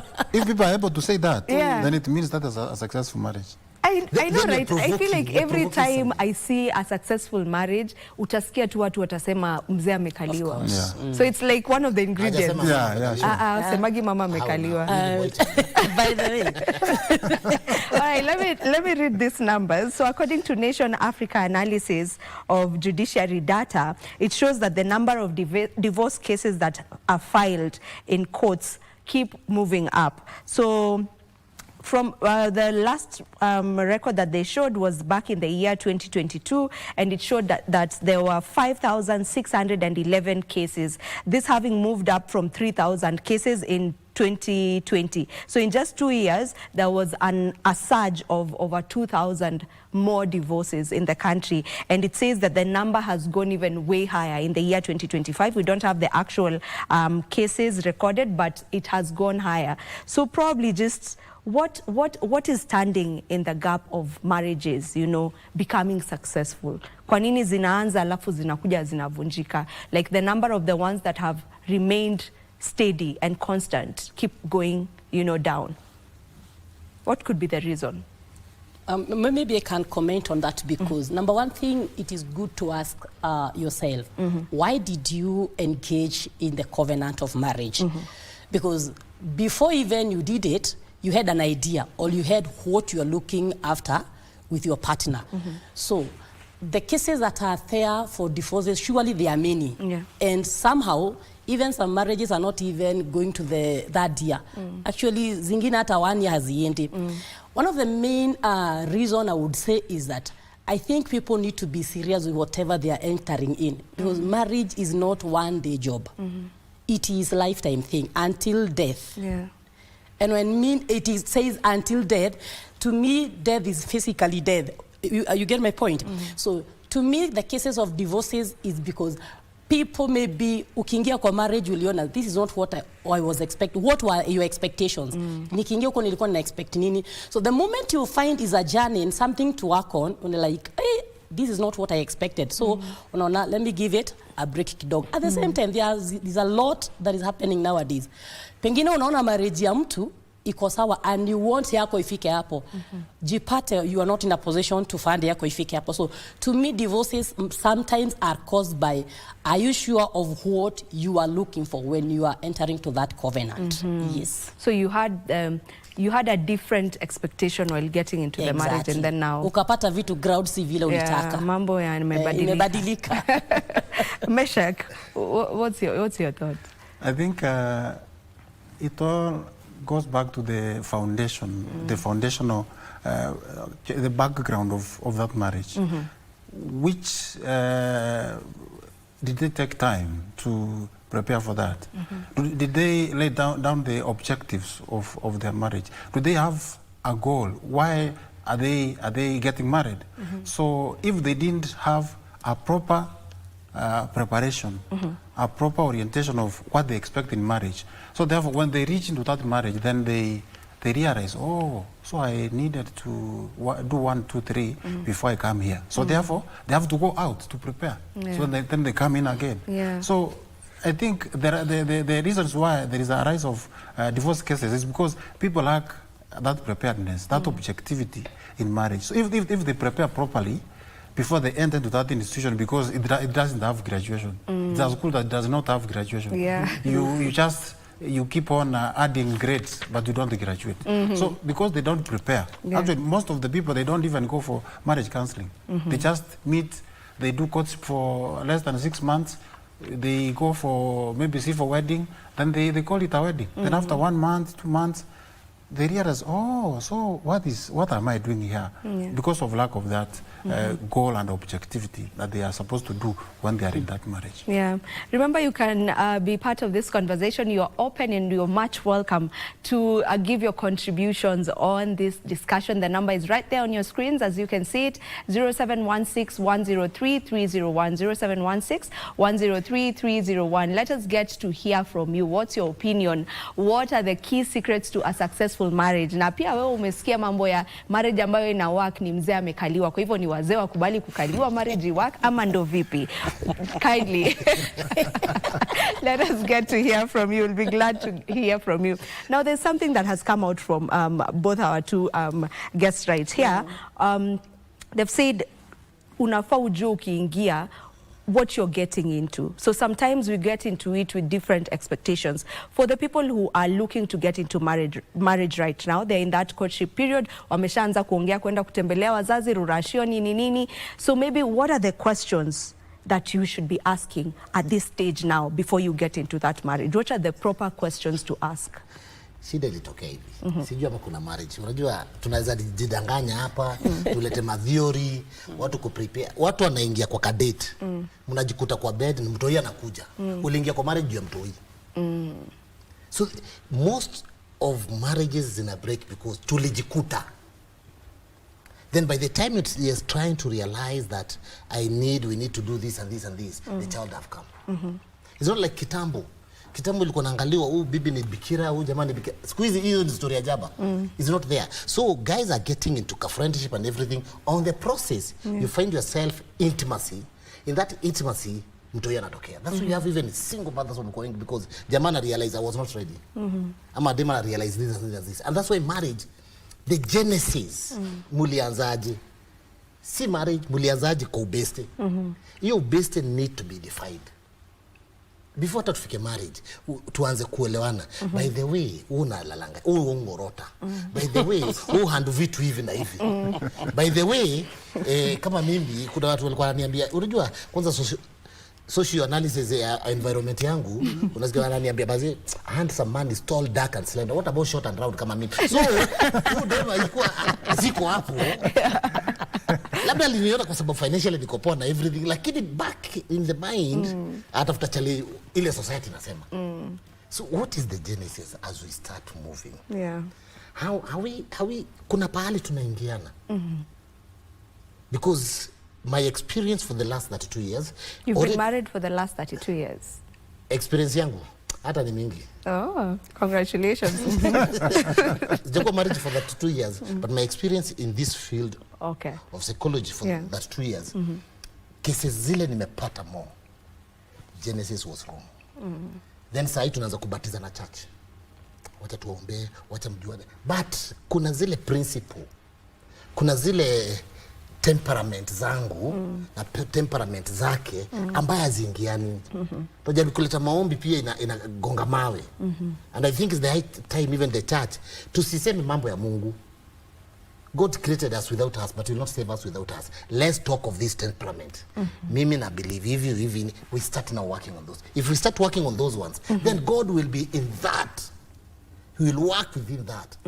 Because it is me to be part of the story of this marriage.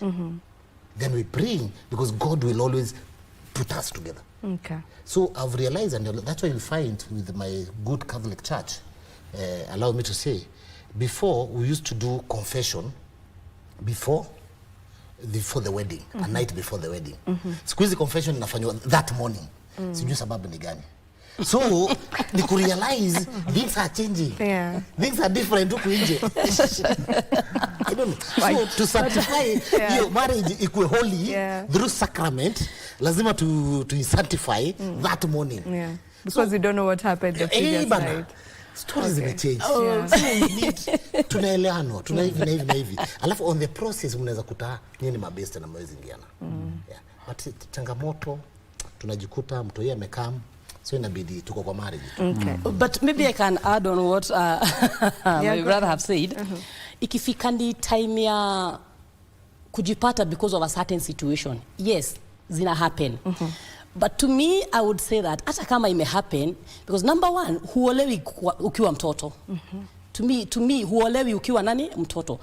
Ukipata huyo mtoto hata kama ulimpata ile style hauku umeplan, that means hata mind zako, you can try to make things happen, or rather, you can tengeneza mambo zako.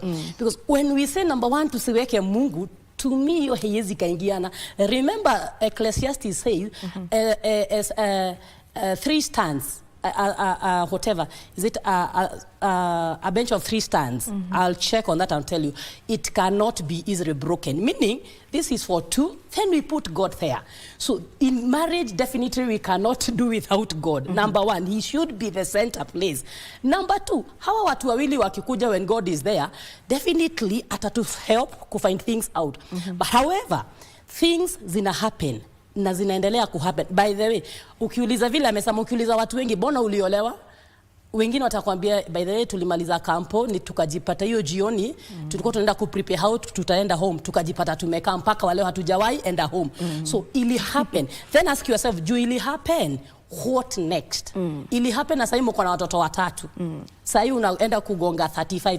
Do you want to tell me sasa ili happen utaenda at 35 kutafuta mtu mwingine na huko nje ya kuwe? So to me, I believe that hata kama zina happen, there is a way, by the help of the professionals, the counselor and the right, we can make these things work.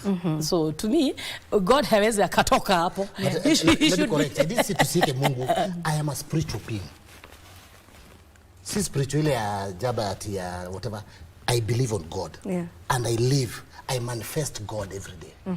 If I manifest God, because God lives within me and is with me, because kulelewa nimelelewa na church na everything. So nikikupata na you are within the principles of trusting God is number 1. Then tukuja kwa hizi za dunia sasa. So God help me to manifest, to interpret differences. All right. I'll ask you to hold your thought kidogo. We have a caller. Rotich, good morning. Hello. Hi, morning. Talk to us. I'm fine. What about you? I'm okay. Tuambie, maoni yako ni yapi katika mjadala wetu wa leo?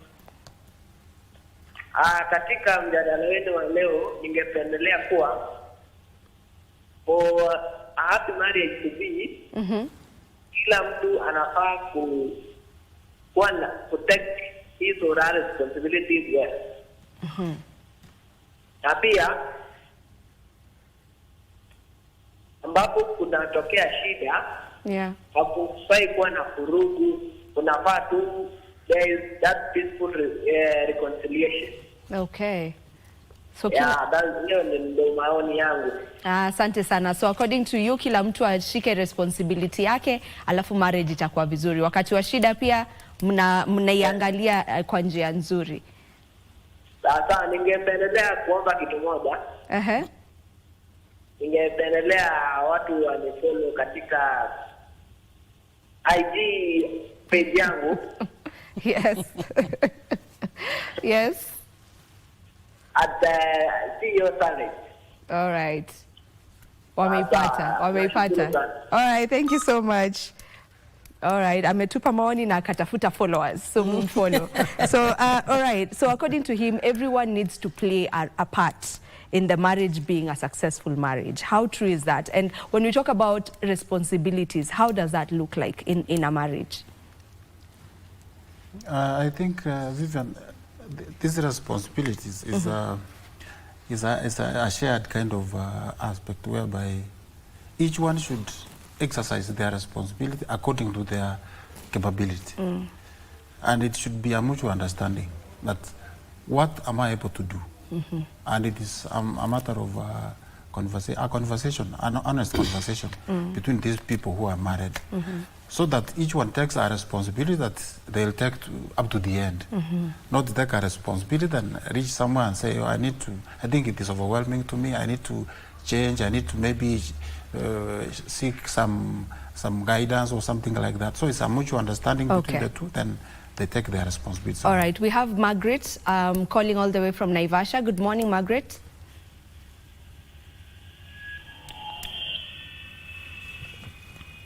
Hi, Margaret. Can you hear us? Margaret, good morning. Good morning, Margaret. Nilikuwa nataka kuchangia katika huu mjadala. Yes, endelea. Ya kwamba ndoa nyingi zinachangiwa na uongo.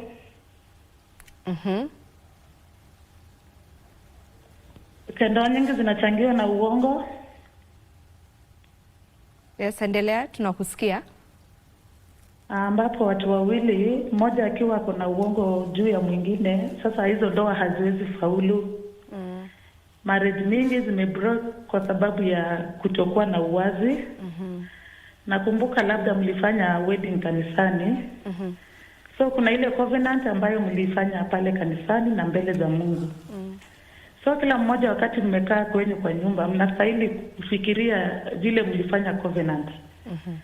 Aya, pia labda naweza kuwa nimeoleka na sijasema niko na mtoto nyumbani, tumekaa like 2 to 3 years. Hapo ndo naambia mwenzangu kwamba niko na mtoto. Sasa ile uwazi haiwezi kuwa na inachangia pia kupoteza ndoa yangu. So tuwe na uwazi na tuweke uongo kando na ndoa tutastahimili katika ndoa. Ni hayo tu. Asante sana, Margaret. That's another thing. You know, uongo kwa mwingi sana katika ndoa za sasa hivi. Mimi nafikiria hivi you know, we can talk these things and they become abstract. Zimeongewa. I think institution we need to come on board and bring this component. The churches, various. We start now preparing young people wakiwa vile tu kwa ujana. So that they start getting some values ambayo by the time naingia pale niko tayari. So one thing that have contributed to this breakage of marriage to me is institutions. Because institutions mingi atuongei ukweli, atugongi pale iko. Wacha tubonge nao vijana as they grow, developmental stages, as they grow in a certain age of 20 to 25. Wacha tubonge hizo story. Because pia wazazi anakuambia your mom tells you, wewe chunga wanaume. Wanaume ni wabaya na naishi na baba yangu nisemenya. You see, ideology lazima zibadilike and we start telling people the truth and the truth will set us free. So if we can put this in a serious way within institution, churches and everything, I'm telling you, will change this world. Because some people ni kutojua. Kwa sababu environment yao ameona familia imebreak pale amegroia, ameona hivi aidangi hata church. So ana environment ya kufanya nini? Alafu Mungu anambariki, anapata pesa na kila kitu. Anapata wewe ambaye umekuwa so clean kwa church, yani upright, anakuja na kuharibu double. So I think if we can collectively look about, we need this and this and this will change this. There's a conversation that has been happening online for the last, I think, 2 weeks, and it's a conversation that is ongoing. One of the influencers on Instagram mentioned that marriage, I will quote her, marriage hubamba mafala. And then it became a whole conversation. There are people who are agreeing with her that nukweli, and there are those who are saying, I mean, we've been married for all these years. Are you calling us fools? So maybe what's your take on marriage hubamba mafala? Honestly, I would say somehow ako true. Because when it comes to the word mafala, it all depends your interpretation. Because whatever is working is in hata acha sio marriage, whatever hata kwa biashara ina work kwa yule mtu ako consistent na yule mtu anatilia maanani. So somehow to him mafala ni kitu unashindilia. However, marriage was meant to work from the beginning. And I will reflect on our wachana sasa wazazi wao. You get those, we call them now shosho and gukazi. You'll find mzee akona wife even watatu, but the marriage would work vizuri sana. niongee vile ni add to what my brother have said ya kwamba we need institutions wakuje pamoja hizi vitu ziongelelewe. Those times kuna vitu hungesikia like mama fulani ametoka kwake ameenda and imagine there were even more than 2 or 3 kwa mzee mmoja. But comes to now generation that we are having nowadays, we need to understand marriage itabamba, lakini itabamba wale ambao wameamua kuweka ujuaji chini, wana remain kuwafala kama kukaliwa. You get my point? Okay. Si tulianza na kukaliwa. Hiyo ni ufala kukaliwa my dear. Because when you tell me ya kwamba nimekalia mzee, si ufala? Ni ufala by the way. So marriage itawak, na ndio maana nimekuambia anaweza kuwa ako right. It all depends interpretation ya yule anasoma hiyo comment. Because definitely kuniambia kila asubuhi from first to 31st for 18 good years niwe na mtu mmoja ninapikia, ninaoshea socks, ninagojea jioni, ukweli ni ufala. But I'm willing kufanya hiyo ufala because kuna kitu ninajua it has to work. Yes. All right. I think that word ufala, it depends on the context. Maybe she could be wrong or she could be right, depending on what it means. So these people, I can say ufala in quotes. Let's hold it just a bit. We pick this call and then we get back to you, Meshach. Good morning. Talk to us. How are you? I'm fine, thank you. Talk to us, Godfrey. What's your take on this conversation? Actually, this is very good. The foundation of marriage, and to say the secret. You know, when you have secret, but you don't know the secret, because when you talk about the key secret, it is what owns together the marriage. But the secret is to know the owner, the finisher of marriage. When you talk about the marriages, the coming of two partners, grown-ups, who come together, and how they come together matters, not who come together. How they come together, and what makes them to come together. In marriage itself, we must recognize God from the one is God. God is God who is so man alone. And it's not about, so if we don't invoke God as the first response that what you initiated, tutakuwa tunakosea sana. Kwa hivyo tunaweza ongea, lakini marriage bwana, kama Mungu ndiye alianzisha, kwa hivyo lazima tuweke kile kiungo cha marriage ni Mungu aliweka, na unamuona huyo mtu, unamuona kwa upendo wa Mungu. Ya pili, lazima tuinvoke wazazi. Naweza kuuliza wale wa participants wetu hapo, katikati ya man and the woman, ni nani anatanga kwao? Ya pili, do we love the person we marry or we love the person we marry? Okay. Do we love the person we marry or we love the person we marry the person we love? Thank you. Thank you. Thank you so much. Thank you so much. Before we get to his question, maybe you can continue. Meshach, there's something you were talking about before we pick that call, you know? So you can go on with that. Yeah, so I was responding to that sentiment someone made at marriage for the fala. It means that if someone is not able to compromise, then the name Ufala can have a different meaning. So you have to be prepared to compromise some things. You have to be ready to listen. So if you cannot be able to listen to your partner and get the other side of the story, understand, listen to them, take their side of the story, therefore you must be a father for you to be in that marriage. But if you say it's my way or the highway, then marriage is not for you. It won't work. There's something that Godfrey has just posed, you know, the final question that he posed.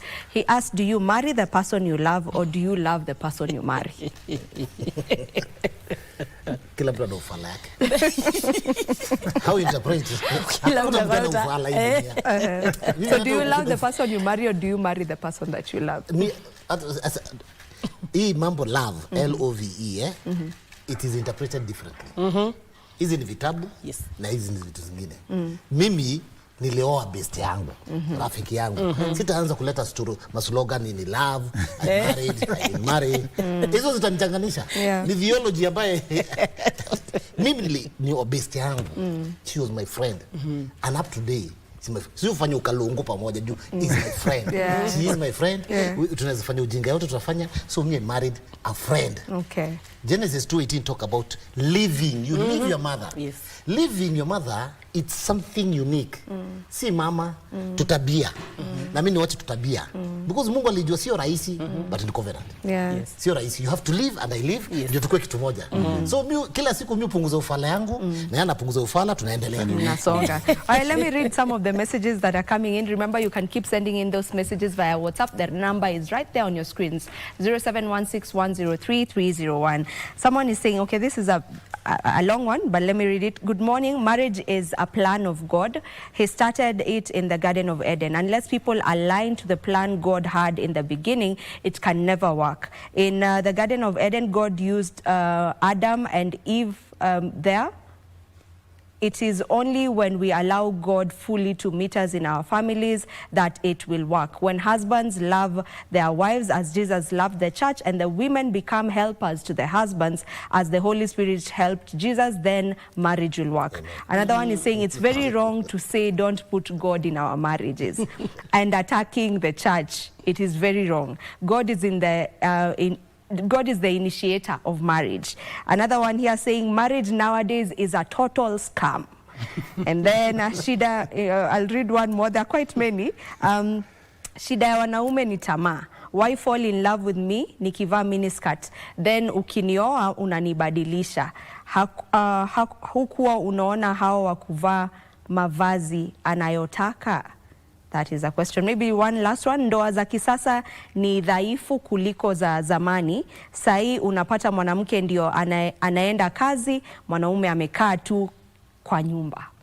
Those are some of your sentiments and you can keep sending them. Now, sitaweka Mungu kwa marriage, ndaweka Mungu kwa maisha yangu hata before niolewe. I must be part of God.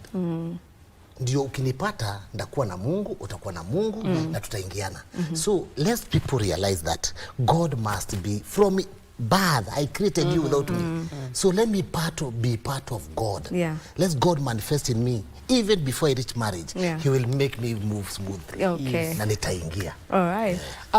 Vivian, kuna swali mwenye amepiga ameuliza, do you love that you marry or you marry that marry that you love? Let's pick this one call and then we continue. Okay. Hi, good morning. Charles? Yes, please. Yes, talk to us, Charles. Yes. Nataka kuchangia kidogo about your story ya fala for marriage. Yeah. Nilikuwa nataka kwanza kuelezea ufala ni nini vizuri. Ndio watu kwanza waelewe ufala ni sema nini. Kwa sababu kama kwenye mimi mwenyewe niliguroia, nilikuwa nikielewa, tulikuwa tukijua wale watu wanakuja wanaanza kufanya biashara,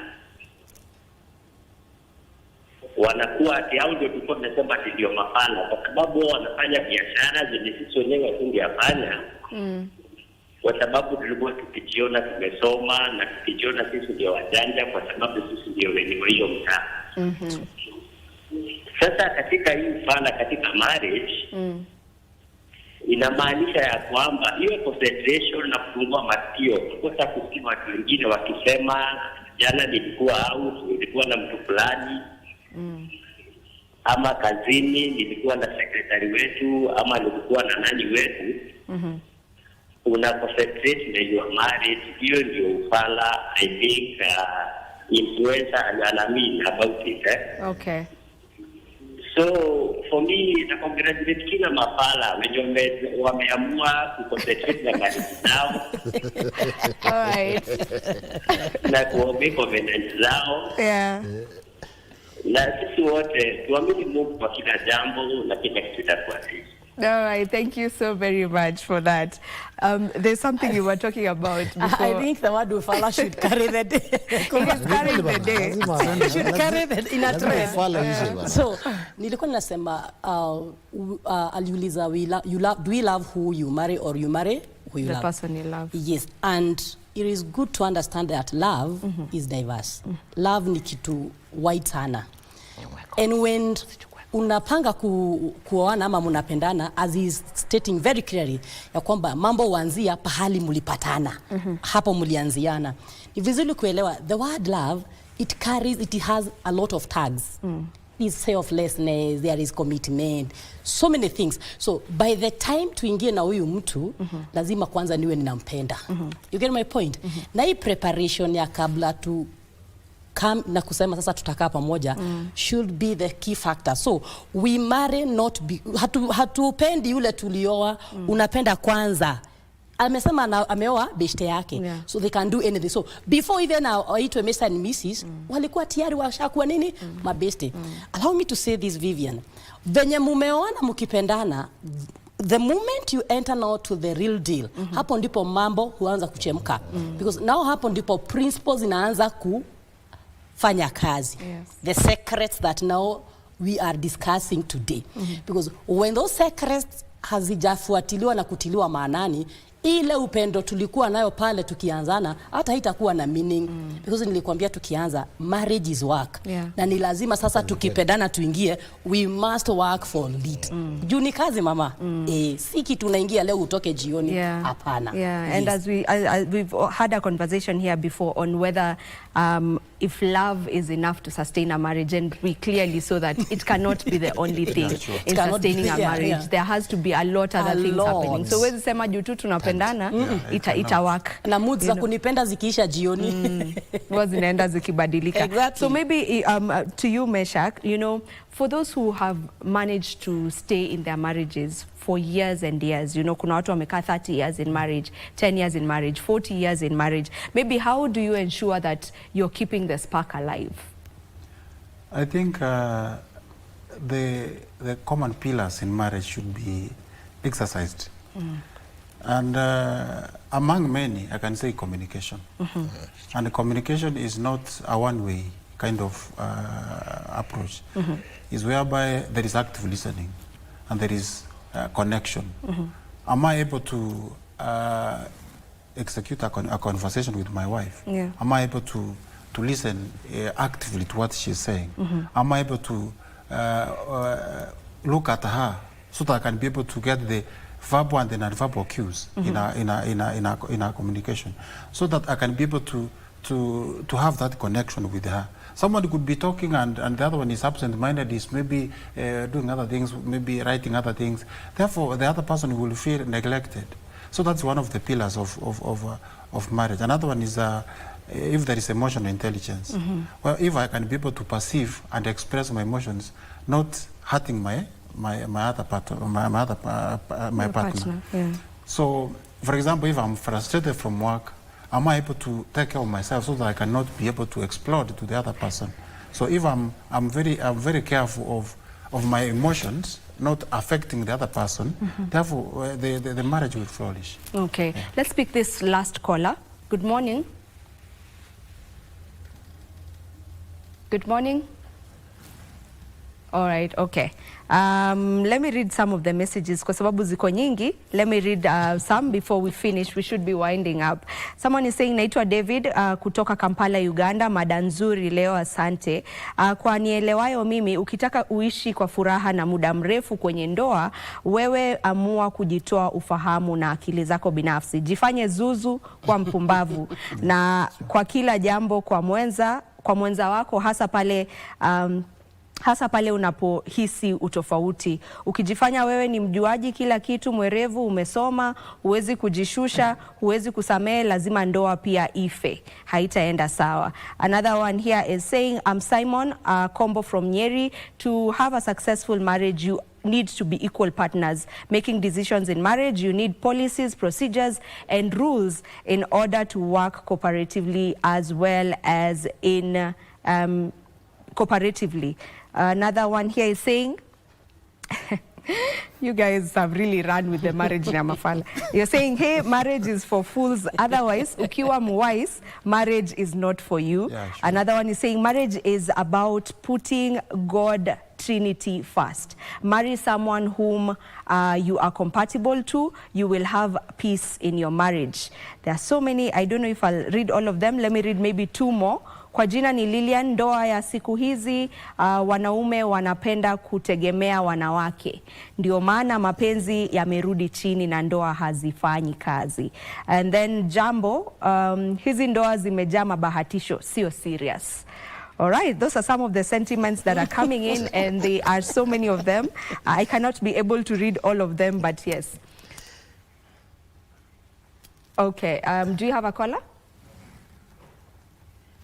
Okay, we need to wind up. I'll need to get your final remarks on this conversation. Your final remarks beginning with you, just 30 seconds. Marriage, jua hauoi sister yako ambaye mmegroup pamoja.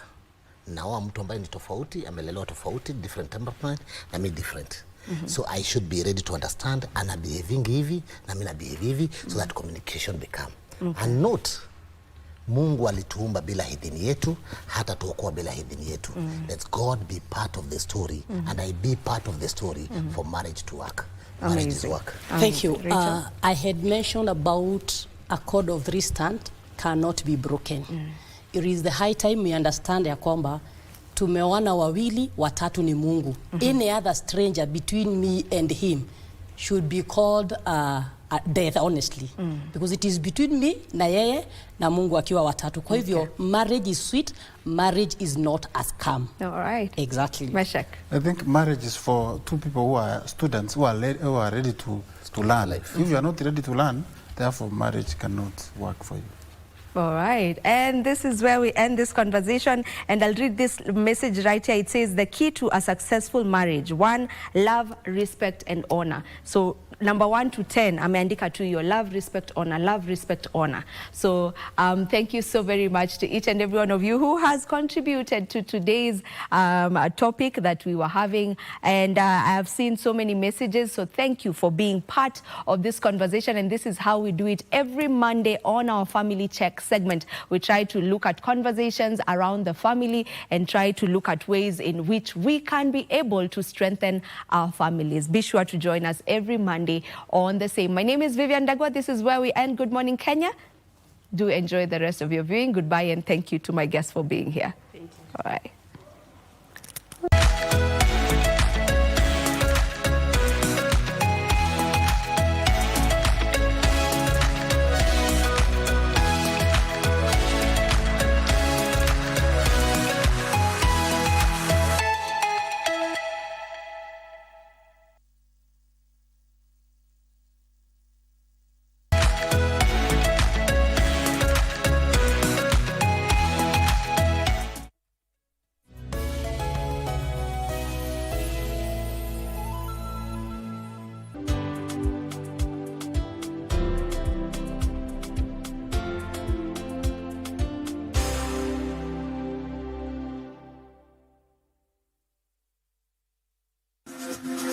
Got the fear of missing out?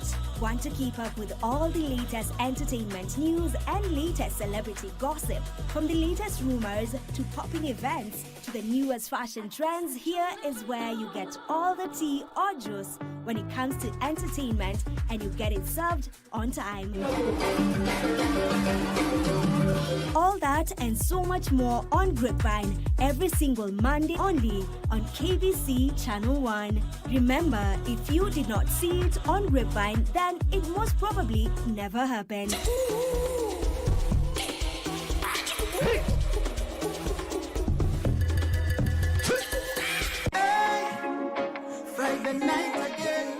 Greetings in the name of the Most High Jah Rastafari. My good name is Marley Moses, the positive warrior, alongside... Yes, sir, DJ D-Rage, the baddest. Each and every Wednesday from 10 p.m. on KBC Channel 1 TV.